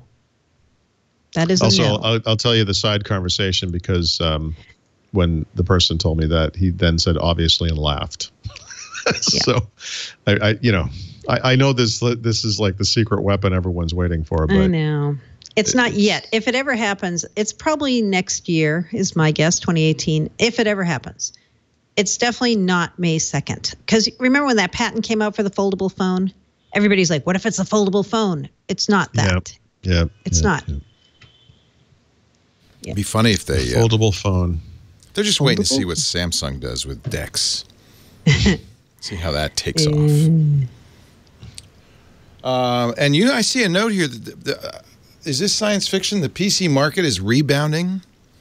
Yes, that's science fiction. Oh, okay. So, as you may recall, the PC market has fallen for 5 years straight. And so, go us. Neat. Depending on who you ask, because Gartner and IDC report things slightly differently. Gartner doesn't include Chromebooks or iPads. I don't think iPads should be included, but they don't include Chromebooks, and I think that's a mistake. They say that the PC market in the first quarter fell by some small percentage, 6%, something like that. IDC's, actually, I got that number wrong. I'm doing this off the top of my head, but it's a small single-digit percentage. IDC, which does include Chromebooks, says that the PC market improved by, I think it was 0.6%, which I think we could agree is flat, not really necessarily growth. But actually, there's an interesting side story in there. And that is that if you look at the growth by PC makers, you'll see that HP by far grew much faster than the rest of the industry. In fact, I think compared to Apple, they grew by 3 or 4 times the rate. In fact, according to IDC, and if you average those numbers, which I typically do, HP actually reclaimed the crown of the world's biggest PC maker from Lenovo for the first time in 4 years. Wow. And I think that's tied to the fact that if you look at their portfolio now, they have an incredible range of awesome devices. Like, and a lot of them are, premium devices, which obviously are a growth market and do in fact earn a profit, and gaming machines, which fall into the same kind of category. And it's very interesting to me that a PC maker can do what they're doing and see success doing it. And I think that's the real story of this sort of rebound.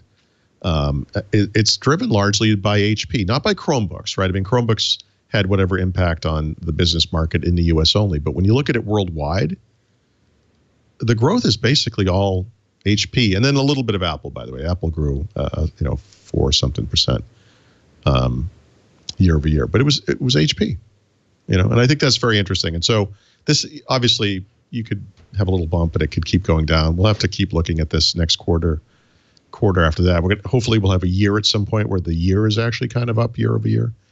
But we've been looking for this bottomed out moment for the PC market, hoping it would plateau. Or what's the reverse of a plateau? A ravine? I don't know. But we were hoping it would ravine at some point. And hopefully that's what just happened. Because it's, regarding our IDC, it's pretty close to flat, right, by both accounts. And maybe, we finally hit that point. This is, HP, and I think to some degree, Asus, Acer, and Lenovo are really innovating in form factor. And I think that's part of it. I think there's a certain irony that HP is getting a lot of the benefit of this. I mean, I really like the HP stuff. Mary Jo and I both use Spectre 13Ts. We love it. And so they are making better hardware than ever. But I really think a lot of the increase in sales is just because I get calls all the time from people who have HP pavilions. Old crap, back then we were crappy hardware. And there's time for them to buy a new computer, and they're going to buy a machine. How's HP? And actually, for the first, used to say, oh, please. And now I say, please buy an HP. They're very, very good. It's a different world. So I think some of this is people who just never found out that the PC market was down. I actually had to be talked. I was talked down from a cliff by Microsoft several years ago. I did a signature PC study for Windows 7. And so they sent a bunch of computers to my house that I could test independently before we had the study group. And 2 of the computers were HPs, and they were both MacBook Pro ripoffs. Like, they were the most horrible, obvious copies. And I made the mistake of mentioning to someone from Microsoft that I was going to rip these guys a new one and make fun of this thing publicly. And they basically asked me not to because, they were a partner and they were in the study and whatever. And I just thought these things were such, awful, clunky pieces of crap. And if you look at the stuff they make today, desktop, laptop, the convertible stuff, they have those kind of innovative form factors, like the thing that looks like a Google or an Amazon Echo, for example. They have, it's kind of amazing. It really is a big change. And you're right. You do see it to some degree at other PC makers as well. Oh, absolutely. I mean, we're seeing some, even Dell, which has never been inspiring hardware, but the but the bezel-less XPS. I think they're making really well-made, beautiful things. And Apple would be proud to sell some of the stuff HP's selling right now. I think our Spectre, Mary Jo, is one of the most beautiful computers I've ever seen. I agree. It's totally gorgeous. And I love it. And it runs Linux like a champ. It runs Notepad even better. You had to ruin that. I was just so on board with that whole sentence, and then it was like, comma. Well, I almost didn't buy it because I thought, well, I'll probably, this is clearly never going to have Linux. It's got 3 USB-C ports, 2 Thunderbolt 3 ports. Linux will never run on this. And it does. It runs quite. Oh, look, Paul's got one too. Look at this thing. So this is Isn't that beautiful? Oh, no, that's not the Spectre. That's the new one. No, it's not, but it is a Spectre X360. So it's got the same style as the thing you have, but the screen flips around all the way. Thing weighs next to nothing. It has that bezel-less display like the Dell does. I just look at stuff. It's so beautiful. It's funny. I'm looking at it in the camera. It doesn't look as nice as I see it there, but in real life, it's got these copper accents and kind of the dark gray color. I agree. And I think 2-in-1s are really winning people over. That's another thing Apple doesn't do. I think the 2-in-1s are real, and because of touch. And you can use it as a kind of like a tablet. You can use it in tent mode. I think a lot of people, I'm thinking of home users now, but a lot of people watch movies in tent mode. Sure. It's just or you just get on a plane and you're in a cramped coach seat. Yeah. And these things can stand up straight so that the screen and the base are in a straight line. And you can put it on your knees and lean it against the seat that's right in front of your face. And the screen is suddenly right where you want it. It's useful, and this goes back to that conversation we had a few years ago where I don't want to touch my screen. Why would I want to touch my screen? And it's like, it's not just about touch, although I think that becomes a seamless way to interact with the computer. It's about the versatility of the form factor. Exactly. You're not going to always run it in tent mode, but the fact that you can is great. Yeah. Yeah, and that one time you need it, it's going to be awesome that it works that way. I think, truthfully, splitting HP into 2 companies turned out to be a great move. Yeah. Let's do it to Microsoft. Well, I know. People have always said they've said that for years, right? I really think they should do it these days, but yeah. What would the divisions be? Consumer and business. Just 2. Yeah. Put the gaming people over there. Oh, that's what she really wants. Well, by the way, Paul. they kind of already are. You know, if you look at more personal computing, it's almost like, and I hate to say it this way because it's not, obviously this isn't fair, but it feels like a bit of a dumping ground of sorts, doesn't it? Because obviously there's some business stuff occurring in there, but a lot of it seems like the stuff that doesn't have a place elsewhere in the company, we just kind of throw over there, you know. And Xbox is in there, the devices are in the Surface is in there, that kind of thing. But yeah, I would separate it between cloud services and not cloud services, you know, in a way. Yeah. Although then what do you do with like Windows Server and Visual Studio? Because those aren't services, right?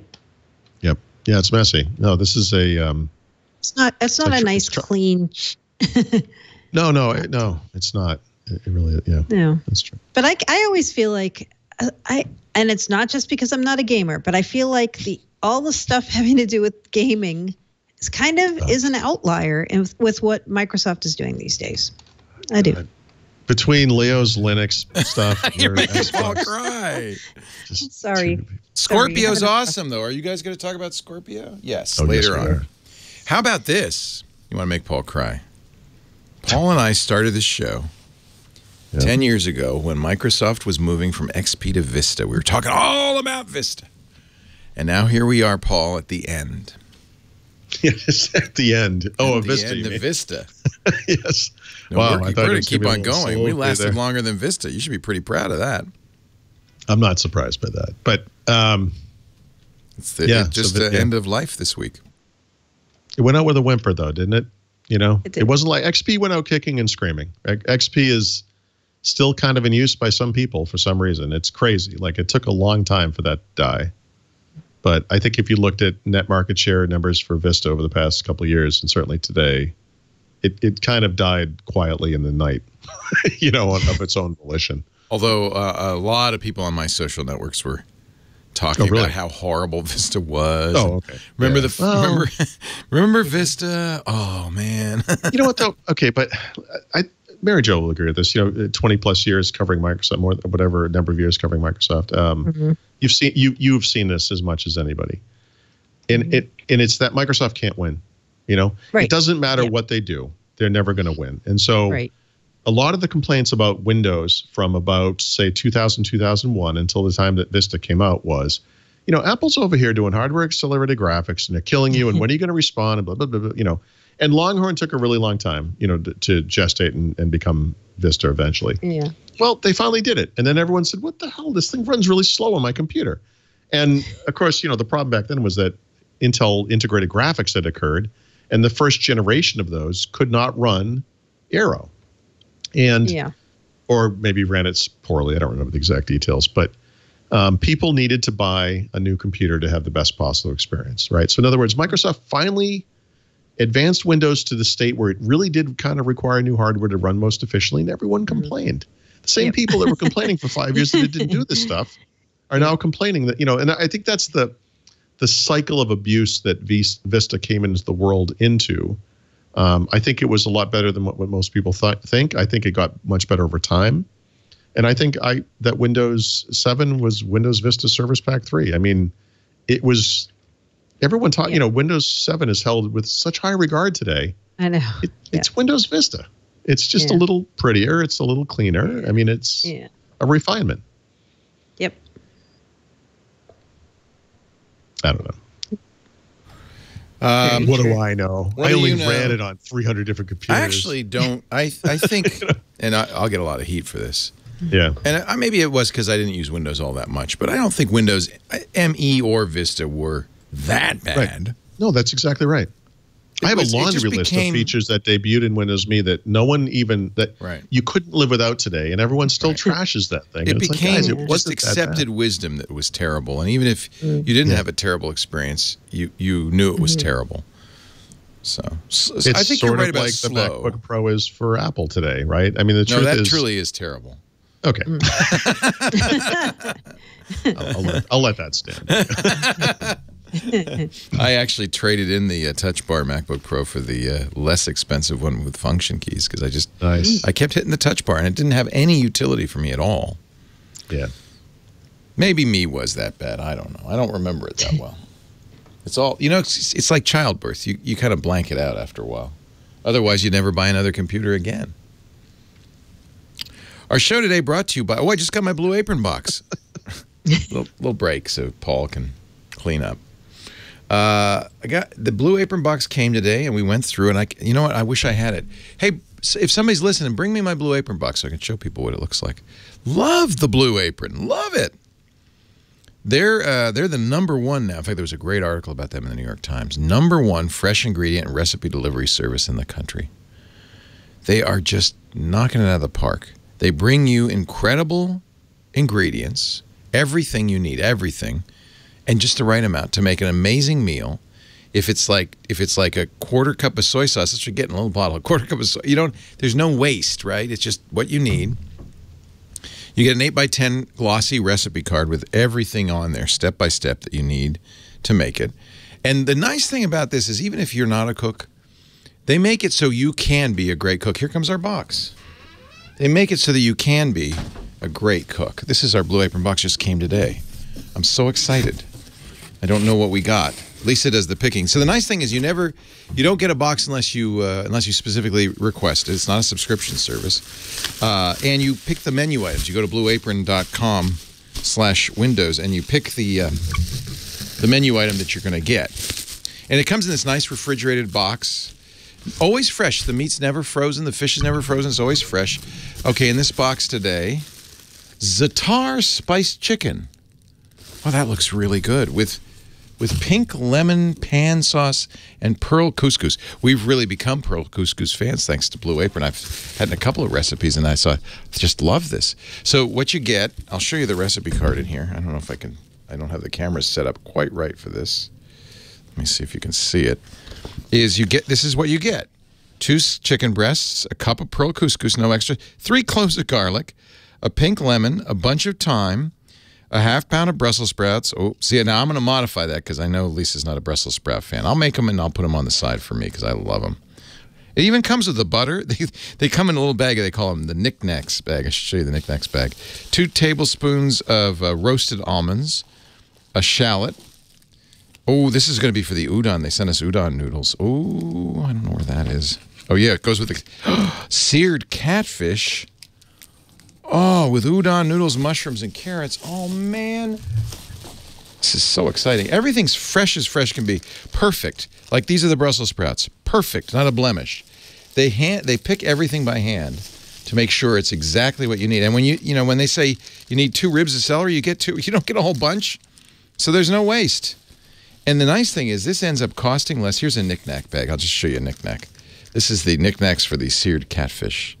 So they in a little brown bag so the extra little items don't get lost. The nice thing about this, you're going to get an amazing meal. You're going to cook it yourself, even if you've said, oh, no, I'm not a cook. Yeah, you could.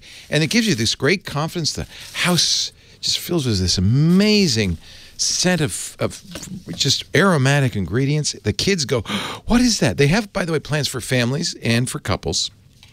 It's very affordable, always less than $10 per meal. And it's about, your grocery store is about 67% more expensive because they have to have a brick and mortar and all that stuff.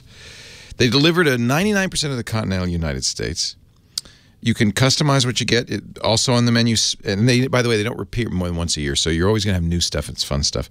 Spinach and fresh mozzarella pizza with olives, bell peppers, and ricotta salata. Sweet and sour salmon with bok choy, carrot, and ginger fried rice. Parmesan crusted chicken with creamy fettuccine and roasted broccoli. And for the vegetarians, there's always something there. Baby broccoli and fontina paninis with hard-boiled egg and arugula salad. I know that Mary Jo's a vegetarian. Check out this week's menu, and you're going to get 3 meals free with your first purchase and free shipping when you go to blueapron.com/windows. It's almost like a national holiday when we get our Blue Apron box. I get so excited. What are we cooking this week, honey? Oh, look. Oh, I can't do it with catfish with udon. It's going to be amazing. Amazing. blueapron.com/windows. Get 3 meals free with your first purchase and free shipping. We thank Blue Apron, not only for supporting Windows Weekly, but for turning me into a wonderful cook. Paul Thurrott, Mary Jo Foley. We are talking Windows, and the next segment is What's Next? What is next? What do you mean, for what? For Windows? For what? For whom? Wait. Am I looking at the wrong thing? No, you're right. You're right. I'm looking at Redstone 3. Right. Right. Redstone 3, the first build came out. Ta-da! This is for insiders, obviously. Yeah, insiders. Fast ring, PC insiders. Late last week, it's the first of what will be many Redstone 3 test builds. What's in it? Not much.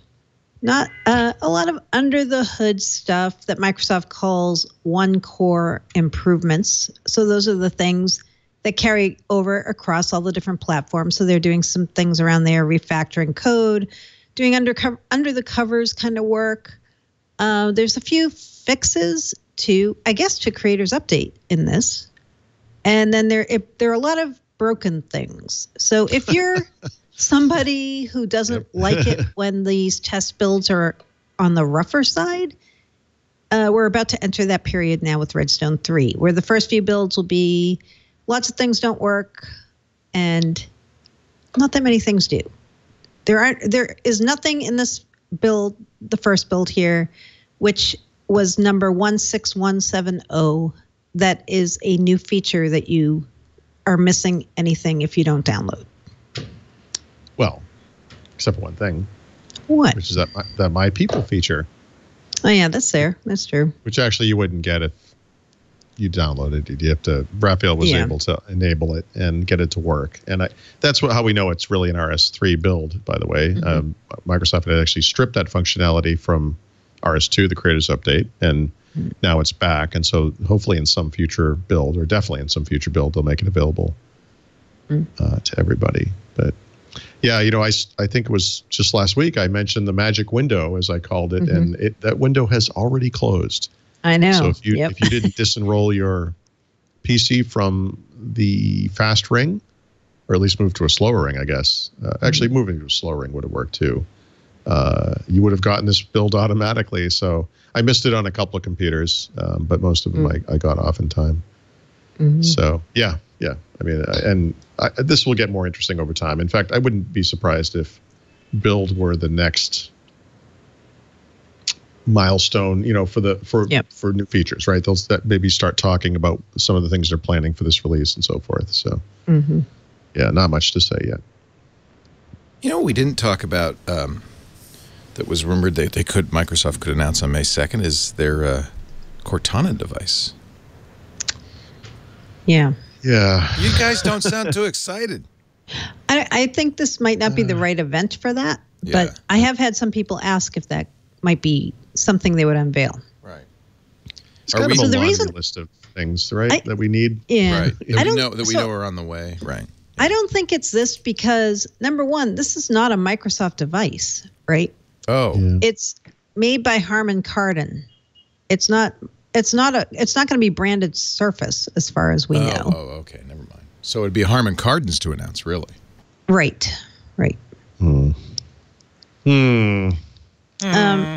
But it was MS Power User who found this. They found that there already is branding on this Harman Kardon device that is similar to the Echo Dot or the Echo, and it's called Invoke, INVOKE.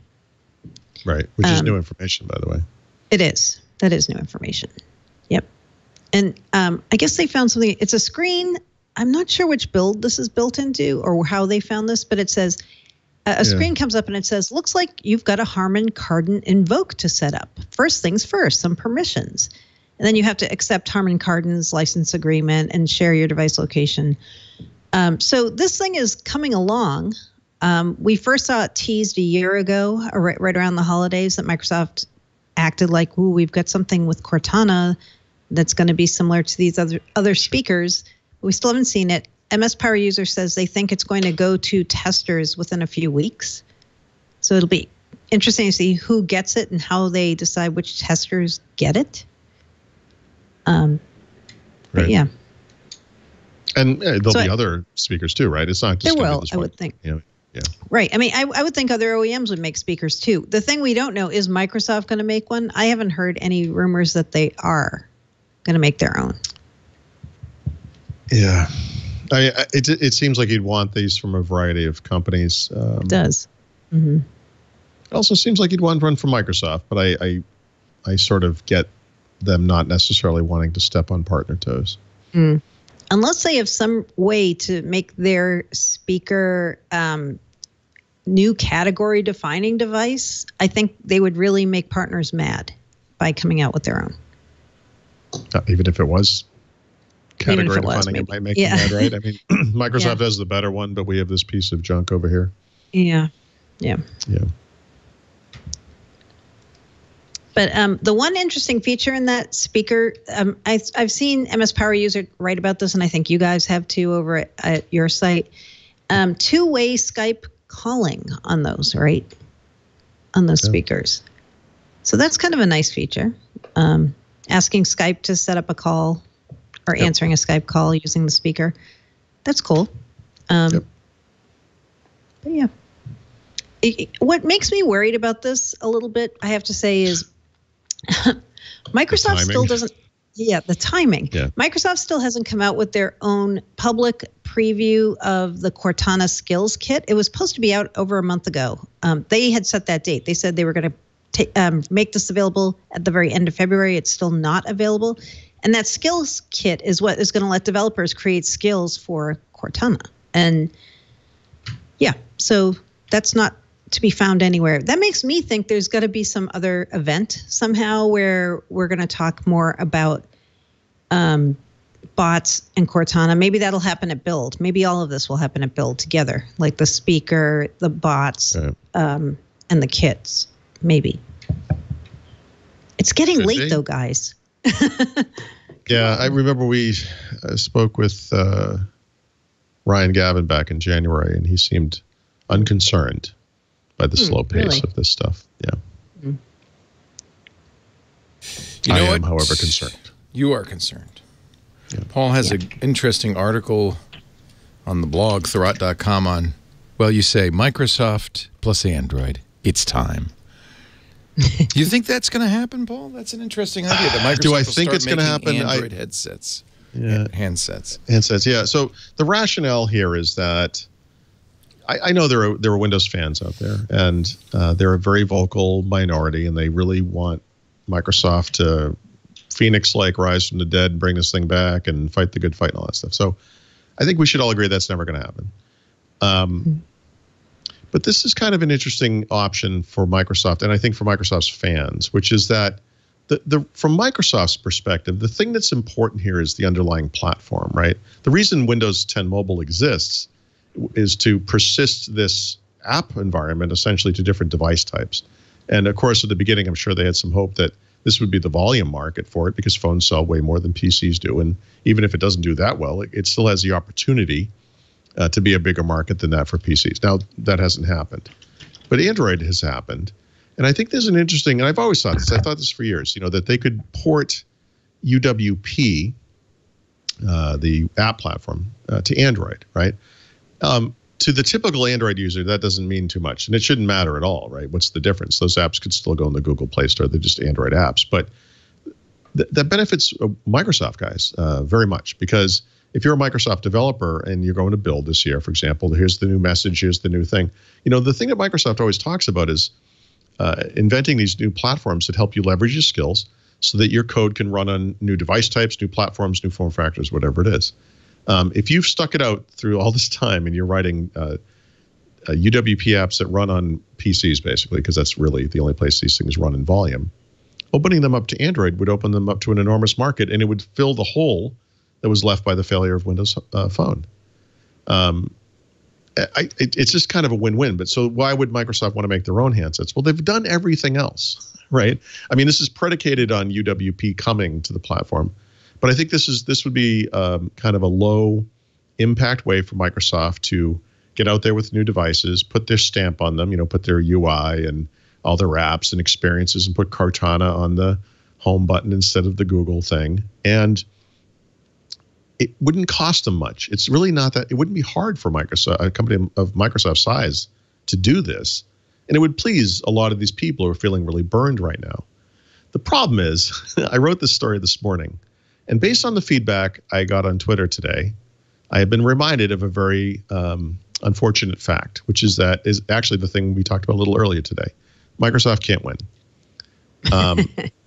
And what I mean by that is, and I feel bad about this, but the reality today is that for a lot of the more vocal proponents of Windows Phone, they've kind of adopted an all or nothing approach at this point, right? And so a lot of the feedback I got was, well, if this thing doesn't look exactly like Windows 10 Mobile, if it doesn't have all the live tiles, if it doesn't do this, if it doesn't do that, I'm not even slightly interested in this. And I think that kind of mentality is not going to serve these people very well moving forward. I think they need to be a little more pliable and, just accept reality. And so I don't really believe that putting tiles or the Windows Phone, Windows Mobile interface on this is what makes sense. I think what makes sense is that Microsoft has already made all of these things that run on Android, the launchers, the lock screen stuff, the keyboard, and a lot of apps and the assistant. It's all there. Like that there's a Microsoft phone there.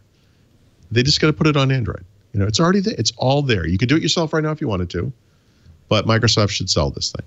And I just think it would be a low impact way to be in the mobile business. It doesn't have to sell a lot to be successful. And the important piece is giving developers the opportunity to move their skills and experiences onto a volume mobile platform. Doesn't hurt anybody.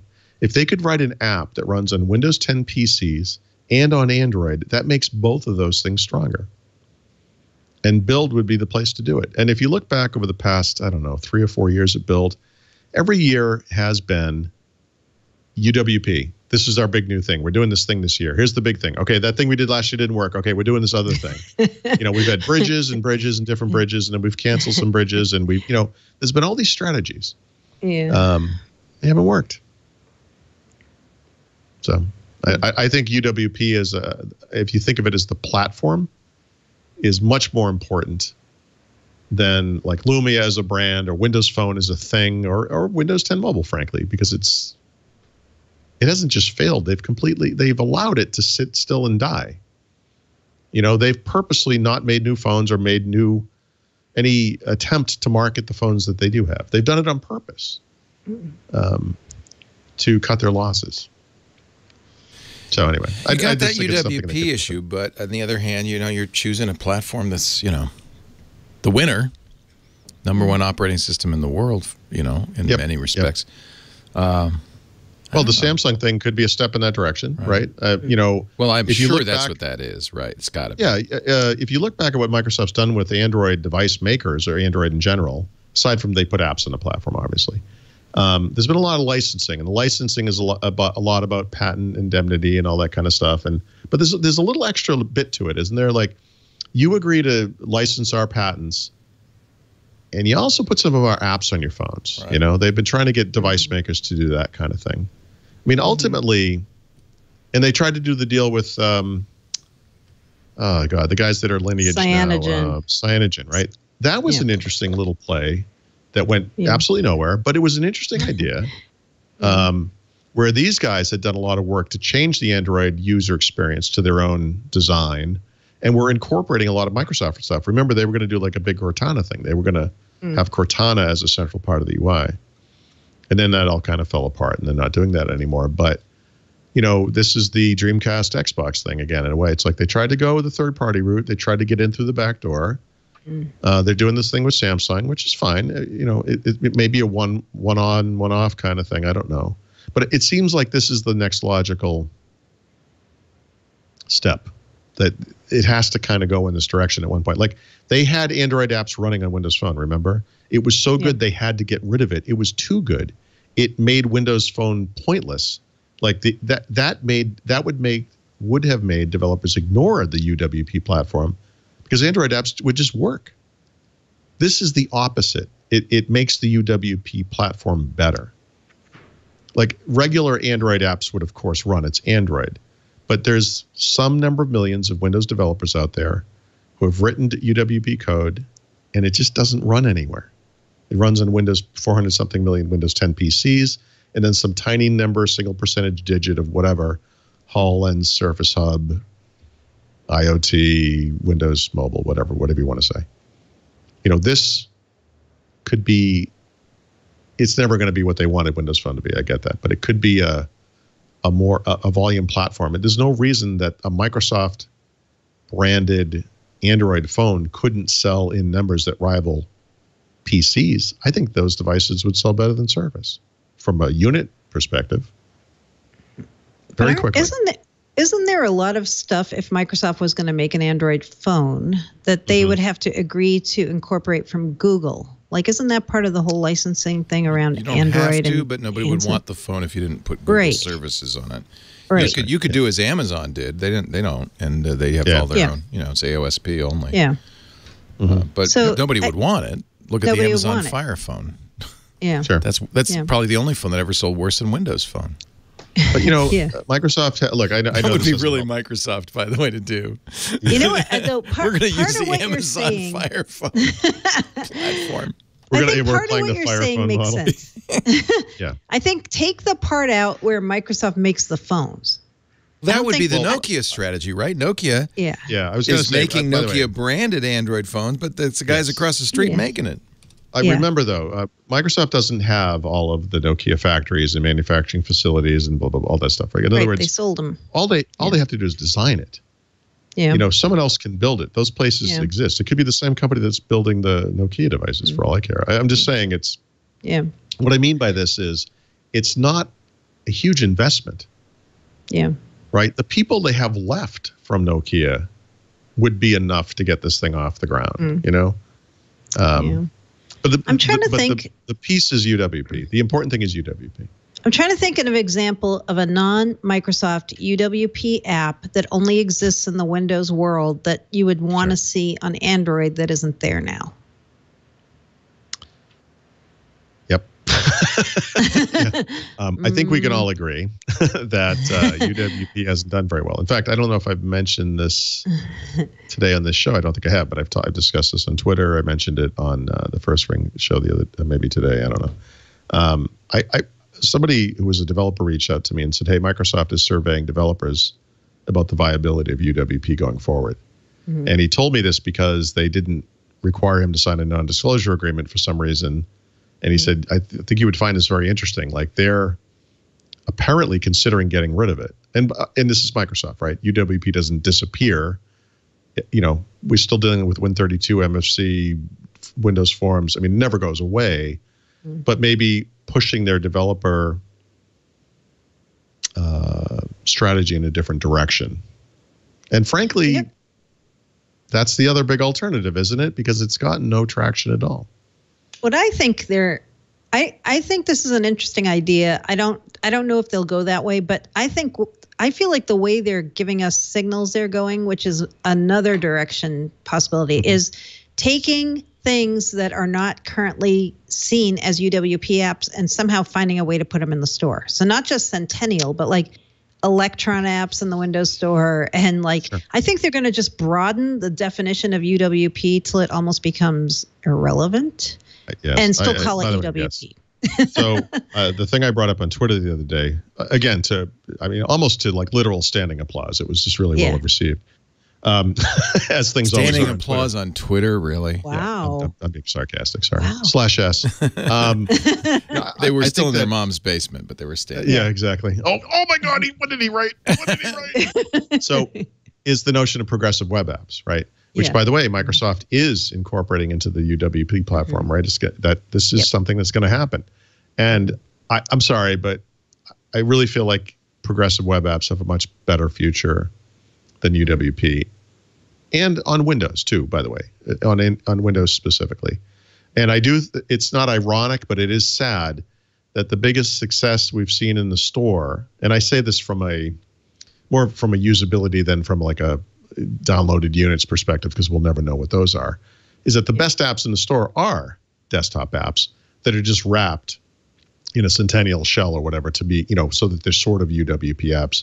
Things like Photoshop and Evernote, that the only real AAA titles we have on the app side are Win32 desktop apps that are running in a controlled environment as sort of UWP apps. And that's pretty much everything you have to know about UWP, right? I should say, just to be fair, there are games that are UWP games, right, that run cross-platform, by the way, which is really neat. Xbox Play Anywhere, Gears of War 4, the Tomb Raider game, and so, many others. Actually, there's a lot of them I can't think off the top of my head, but there are a lot of them, and they're great. and they work fine. And I don't know that that proves that the platform works or whatever. I don't know what that means, but they do exist. And so that's cool. But I think you're right. I think UWP becomes a little messier.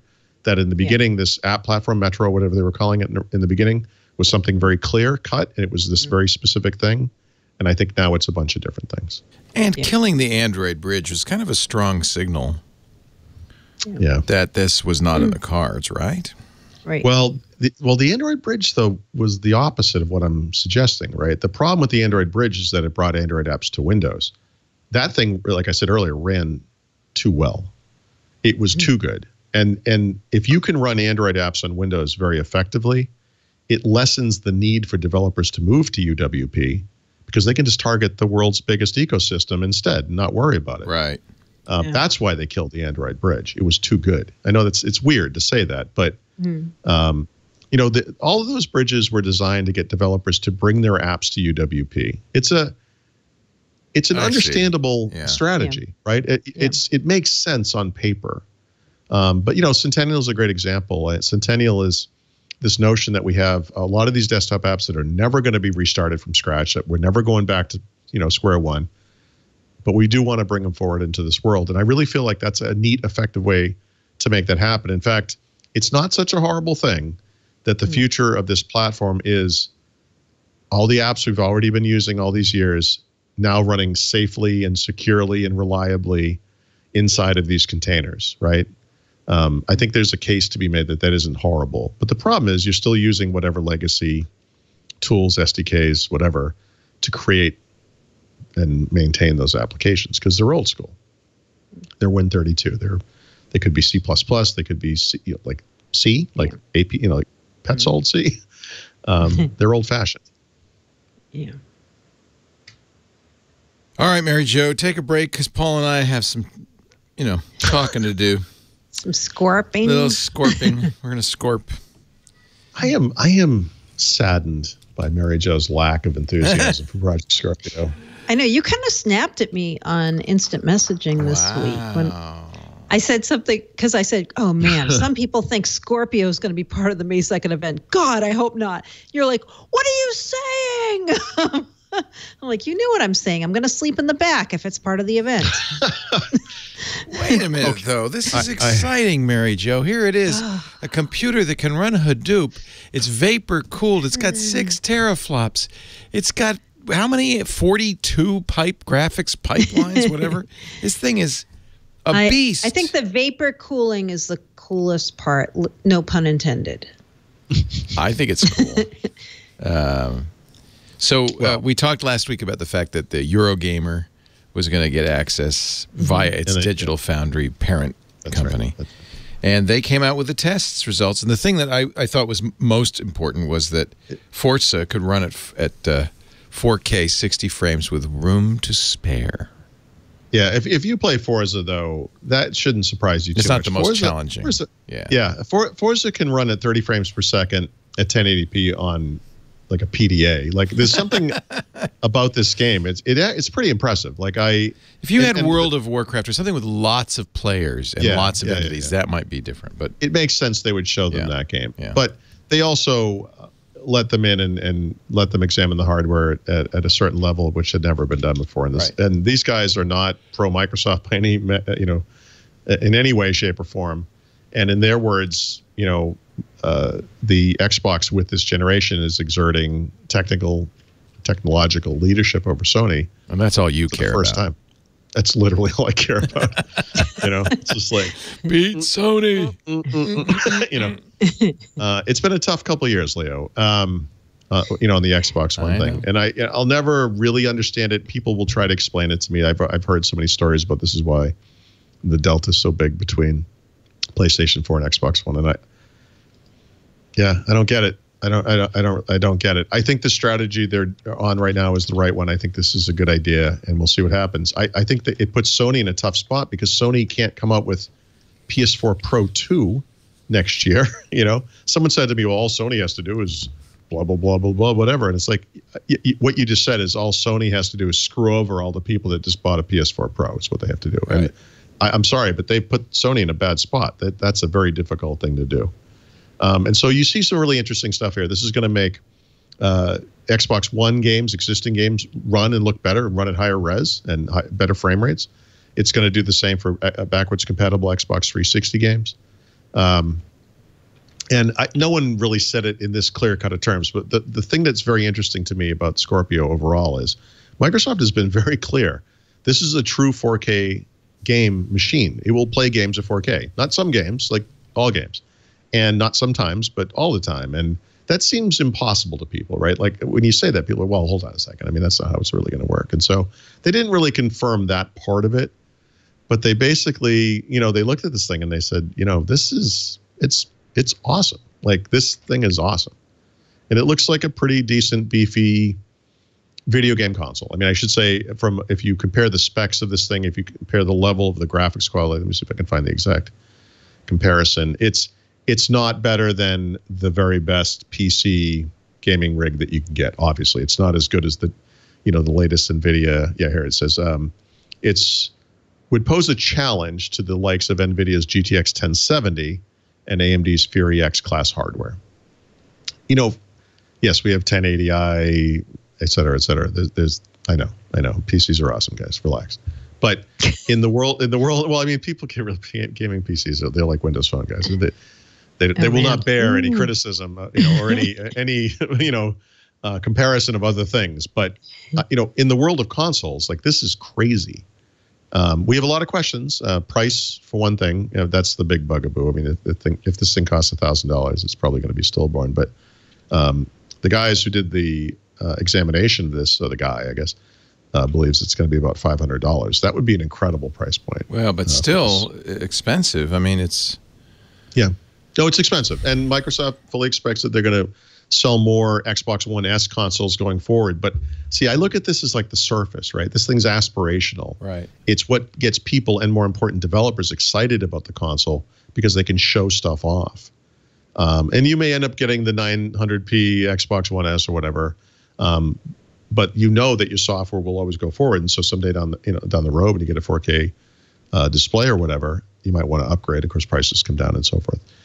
They didn't do anything around VR or MR. That's going to be a part of the story. We've talked about how that's probably Windows mixed reality, but they didn't do anything around that. And we know that E3 is coming up in June, and E3, this is another weird kind of gamer thing. A lot of people feel very strongly that E3 should just be the games, not allowed to talk about the game hardware. I suppose it's possible they could show off Scorpio, discuss Scorpio at this hardware event that's coming up. That seems like that would be a mistake.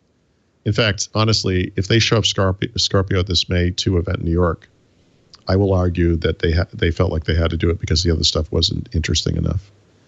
But I would expect the full reveal in June. I kind of agree with you. I don't think we're going to see a lot more for a while. Not even June, I don't maybe. think so. Not even June. I think they got to. Oh, you think it might even be like post E3? That could be. It makes sense that they said, well, we want to focus on games, but maybe they're not really ready to show off hardware for Scorpio either. Somebody's saying that the other important conclusion that Digital Foundry came up with was that it was quick, like a matter of days, to port existing games over to 4K. Yep. That's important too, of course. I don't know a lot about game development, and certainly I don't know a lot about cross-platform game development. But if you imagine like a typical Call of Duty game, I mean, one of the things that is nice about running such a game on a PC is that you can scale above 1080p. You can scale to 4K if you have the hardware. What that tells me, just as sort of a layperson, is that those guys have the assets to make that happen on an Xbox, if the Xbox was just powerful enough to make that work. And so now that it is, I think that explains the speed at development, because especially in the Xbox, unfortunately, we don't see a lot of Xbox exclusive titles, right? These are games that typically are going to run across platforms. So certainly, at least, hopefully, across Windows 10 and Xbox. And with Windows 10, I don't think this is super specific to the Creators Update, but they're pushing the notion of 4K gaming being a possibility on Windows 10, and now it's a possibility on the Xbox. And I think that's kind of a cool thing, because if you do have the higher-end hardware, you get a really great experience. If you have the higher-end hardware with a 1080p display, it's going to look awesome on that. It's designed to look awesome on that. But if you have an Xbox One S or whatever, the game should still run. It might run at 900p or 1440p or whatever resolution, depending on the game, but it will still run. And if you do upgrade later, your games go forward. I'm excited. I can't wait to get one. Yeah. And, if you think about it, 4K high frame rate is kind of, I would imagine, a requisite for VR. Yeah, right. Typically. VR, I don't know how to express this exactly, but VR, if you think about like maybe you have a gaming machine or a PC or whatever it is, a phone, and it displays at some resolution. And if you're playing like a racing game on that device, it runs at some resolution.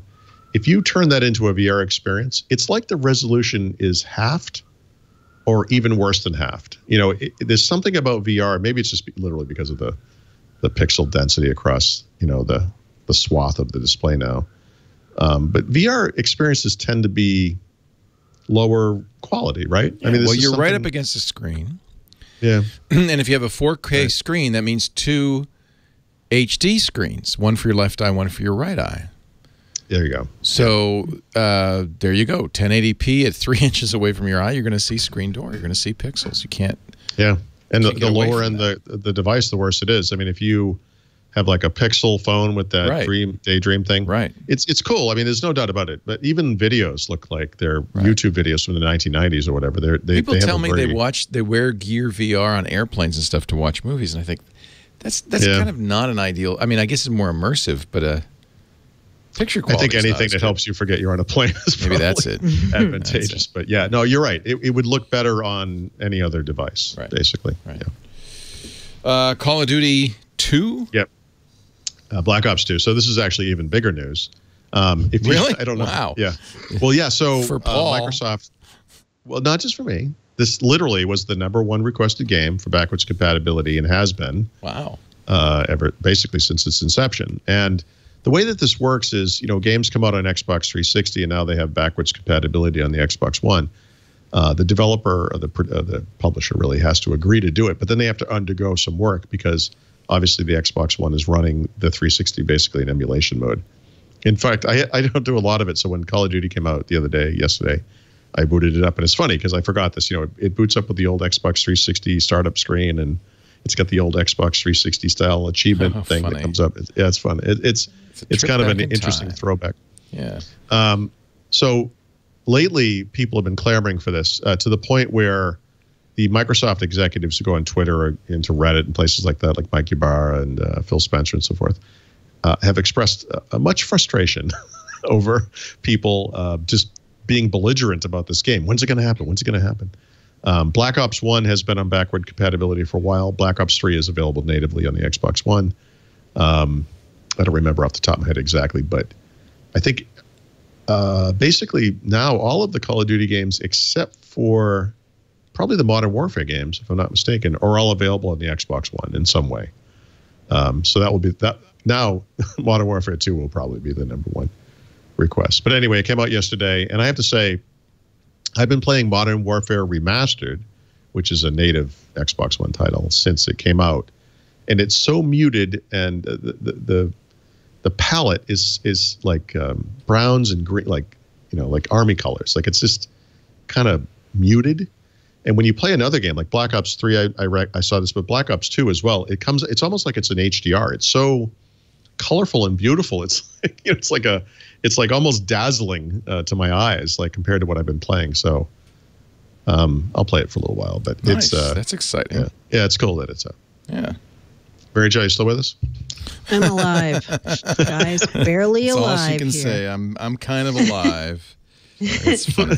I'm kind of here. Yeah. Kind of here. No, I know. It's a busy time for gaming too. Mm-hmm. We'll get you. Yes. Come on, data lakes. Where are you? Just one more thing. One more thing. This one. Well, it's in the note. Microsoft announced this week that they're bringing something called Minecraft Marketplace to the Windows 10 and mobile, what they call the Pocket versions of Minecraft, and this is a marketplace that will be curated, obviously, which is what makes it pretty great. It's going to be built into the games themselves, so you'll get it with the next major update to the game. And because it's going through Microsoft, the stuff is safe and all that, and high quality and all that. And so that's great. I think this is a great idea. It makes sense. The one thing that's a little goofy about it, though, is they're going to use their own currency. They're going to have like, oh, I saw I don't know that. what they call them, Minecraft, like Minecraft bucks. Coins. So what are they going to call it? Do you know? Minecraft bucks. Minecraft coins. I don't know. This sounds like a bad idea to me because this is what they used to do this on Xbox Live. This remember? Your coins. You used to have Microsoft points, and you could never like spend them all. And so, you know, well, they finally got rid of it. And Microsoft, like everyone else, uses your normal currency. You can use different payment methods, whatever. The only thing I can think of is that a majority or a big part of the population of gamers who play this are kids, and they don't have credit cards. And mom and dad have to charge it up, get you the Minecraft bucks. Why can't they have a system of, you know, gift cards? And Steam does this too. I mean, they still call it dollars, but the idea is you charge it up. And, yeah. It's too bad. Yeah. Yeah. Hopefully that doesn't last. I like it. Okay. Because I think you're in a fantasy world. You don't want reality to intrude on your Minecraft That's world. amazing. That's amazing. You should have to speak like you're in old-timey England or something when you make a purchase. Yeah. I say, sir, prithee, pass me the shovel. I will gladly pay you Tuesday. 2 bits for a pickaxe today. For a pickaxe 2 today. bits. 2 bits. Yep. We're going to take a break, come to the back of the book. Got about 15 minutes left. I want to tell you about our sponsor, and a sponsor I am thrilled to have on this show. It's the first time they've advertised ever, and they chose us. And I'm glad because I've had a relationship with WordPress going back to the day it started. The day Matt Mullenweg did it, and I was an early tester. And I love WordPress, random WordPress blog for years, self-hosted. But, you know, now I don't want to, the days of me running my own server and configuring it and managing it, I just want to do the content. And so WordPress.com, what a great choice. They host it. They keep it secure. It is now basically a community. They even drive traffic your way at WordPress.com. Oh, I have to put it up on the other screen. I have it on the wrong screen here. Let me show you. Go to WordPress.com/Windows. We've got a good offer for you. So I've started setting up my WordPress blog. It's not done yet. It's basic.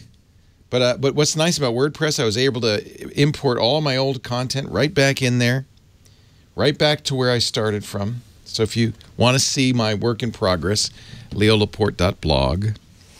You can get, by the way, your own domain name when you go there. You set it up. They have all sorts of plans. And, of course, it's highly customizable. You start with more templates than I've ever seen in my life. It's just a ton of templates. All kinds of styles, whether it's a magazine or you're selling something or a restaurant or if you're a band, hundreds of customizable themes. Of course, WordPress does all the hard work for you, search engine optimization, social sharing. They've got a publicize feature that automatically shares your posts to social media networks, previous posts too. And when you build on WordPress.com, you're part of a community. They drive traffic to you. And people just feel, I think, more comfortable with WordPress.com. They go, I know where I am. I like it.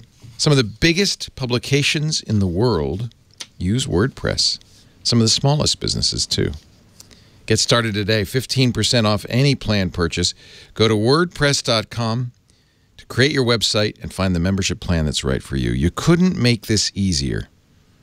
And, boy, it looks great. And it runs fantastic. No wonder 27% of the web runs on WordPress. 27% of the web runs on WordPress. WordPress.com/Windows. 15% off your brand new website. And I just, I want to thank WordPress and all the gang over there for doing such a great job for me for more than, it's almost 2 decades now. Forever. I love WordPress. WordPress, and I'm really glad they're part of our family. WordPress.com/Windows. Check it out. It ain't your pappy's WordPress. It's not. It's like they've changed a lot since I used it. It's good, I tell you. Anyway, let's move on. Time for the back of the book. Paul Thurrott will kick us off with his tips of the week. Yeah. So over the past week or more, actually, I've been publishing a ton of Windows 10 and Xbox One tips that are related to new features in the Creators Update. Rather than go through the list, you can find those things on my site pretty easily. I'll just mention the one that I think is my favorite, which of course is an Xbox feature. Sorry, Mary Jo. New to the Creators Update, you can actually track achievements. You have to turn this thing on, but it's really cool the way it works. It's dynamic, obviously, but it works as an overlay on your screen. So you can see the next 3 achievements you're most likely to get and how far you are along to getting them if they are that type of achievement. So, for example, some games require you to find in-game intel, for example, which is a thing in Call of Duty. You get an achievement when you find like the first 15 of those things. And so that thing will give you a percentage or the number you've completed, so you know kind of where you are as you go. And if you do something in the game that triggers an achievement that might later trigger a later achievement, the list changes as you go. You can position the overlay on the screen as you like. You can learn more about the achievements from the new guide overlay that comes up on the left. So pretty cool. Something to check out on the Xbox. Everyone has it now. I think basically if you're on the Xbox One, you have the Creators Update. So something to check out. And then for the app pick of the week, I've got 2 here. So Skype Translator was just supported, and actually all of Microsoft's translator products and technologies, to support real-time Japanese voice translation. I mean, this is pretty huge, right? So Japanese is one of the harder languages for English speakers to go between their own language and that language. And this is that capability where you're having a voice or a video call with someone from Japan or someone who's speaking Japanese, and it's translating it for you on the fly as you go. So super exciting. And when you compare this, or when you add this to some of the other stuff that's in Skype for translation, obviously there's translation of IM, and then Microsoft has a translator app for translating things that you see out in the world. So if you're going on a trip, like I think Mary Jo is soon, you can use these technologies to kind of get around better. And I think for these kinds of languages especially, it's particularly beneficial because you can go to Europe and you could probably muddle through a French menu or German street signs or whatever. But I think when you go to Japan, I'm not speaking from experience here, but or any Asian location, it's a little more out-of-world experience. It would be difficult. So it's really cool how this stuff is evolving over time.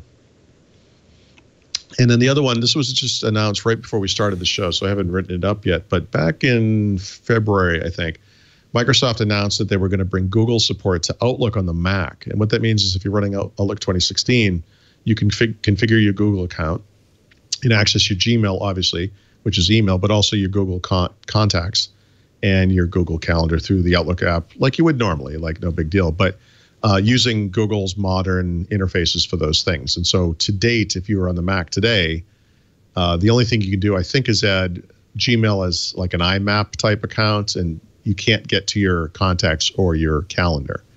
So they announced that this was coming. If you're in the Insider program, you received access to this at some point if you were on the fast ring. But today what they revealed is that for the next couple of months, they're going to allow anyone on the Mac who has to get Outlook for free and use it, the preview version, and test this feature, because what they want to do is make sure it works properly, and then they're going to ship it as a feature of the product. And so if you want to just give it just a test, just to see what it's like, you can. I believe you can get Outlook for free starting today, and can use it for the next, I don't remember the exact time frame, but 2 or 3 months, something like that. Nice. Yeah. Enterprise of the pick.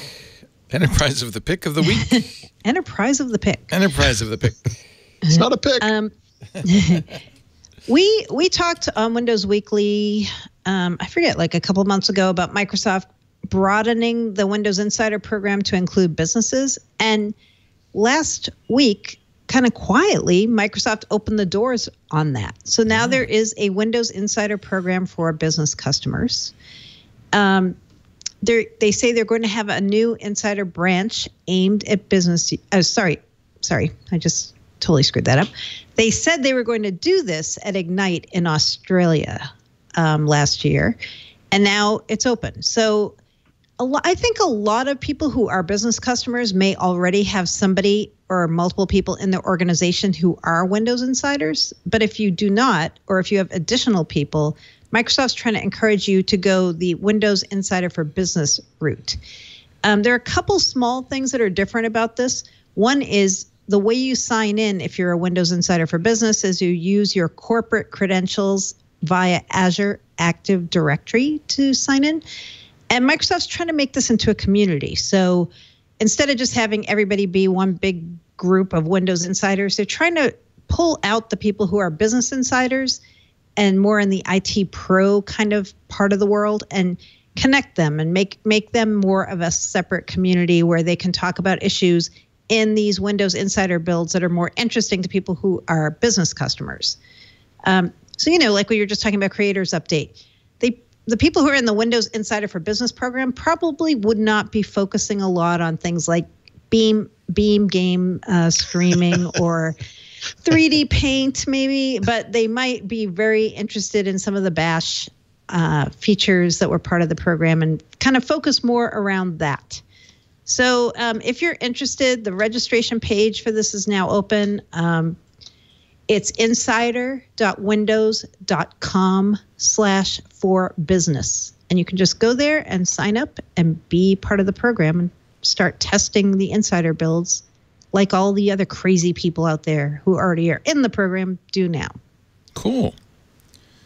And I bet I'm just thinking you might have a code name. Oh, yeah. So the code name is perfect this week. The code name of the week is Bespin. And Spin my heart. All the Star Wars fans out there may know this code name. Bespin was a planet in Star Wars in the movies. In the books. Mary Jo, you're getting it wrong. No. Am I really? Bespin. Bespin. I've never heard the word pronounced, so I had no idea. I just went through this with Brad. It's not Did you really? It's not Bespin. It's not Bespin. That's how I've been pronouncing it. That's the English word. That's the English version of it. Bespin. Sorry, everyone. Bespin. Like dustbin. Bespin. How am I surrounded by people that are not as fully invested in Star Wars as I am? How did that happen? I've seen the original Star Wars, and I've never seen any since. Okay. Well, this one dates back to 1980. Wow. Bespin. Yeah, that's it. Bespin. Sorry. Is it a planet? Bespin. Well, this is good to know. Bespin. It is it's a cloud planet. Uh-huh. And there's a cloud city on it. Wait a minute. Is this from The Empire Strikes Back or The Revenge of the Jedi? Yes. All right. Okay. Empire Strikes Back. I should know. So here's why this was extra cool this week. So there is another Microsoft blogger in France. His name, I'm going to pronounce his name wrong because I've never heard it pronounced, but Kasim Ketfi. He runs a blog called Numerama, and he pinged me and said, I have a code name that's about this Microsoft Spring hardware launch. Can you help me figure out what it is? The code name was Bespin. And he said, what is that? And then I started asking my contacts, and you got to go to Wikipedia. That's where you'll find it. Is that where it is? Wikipedia, okay. Yeah. I'm sorry, Wikipedia. Paul's shaking his head. Wikipedia? Silly wabbit. Wookiees don't live on Endor. Yeah, so once I found out what this was and I saw the name Cloud City, I'm like, oh, this has to do with Windows Cloud. Of course it does, right? So thanks to Kasim, we got the whole event unlocked a little bit early this week. Yay. And thanks to now me, I know how to you're going to be watching the Star Wars trilogy this weekend. Guys, sorry. But I think the Cloud City is the part that's important. It is. Yeah. That was the part that was important. Yeah. Cloud City, not Bespin or Bespin, or however you want to pronounce it. Differ as to what She's saying it in as English. She's saying the word Bespin. I am. But you're talking about a planet which has nothing to do with it. It's Bespin. Bespin. It has everything to do with it. That's why it's codenamed Bespin. Yeah. So Bespin is the code name for the May 2nd event. The event itself has a code name.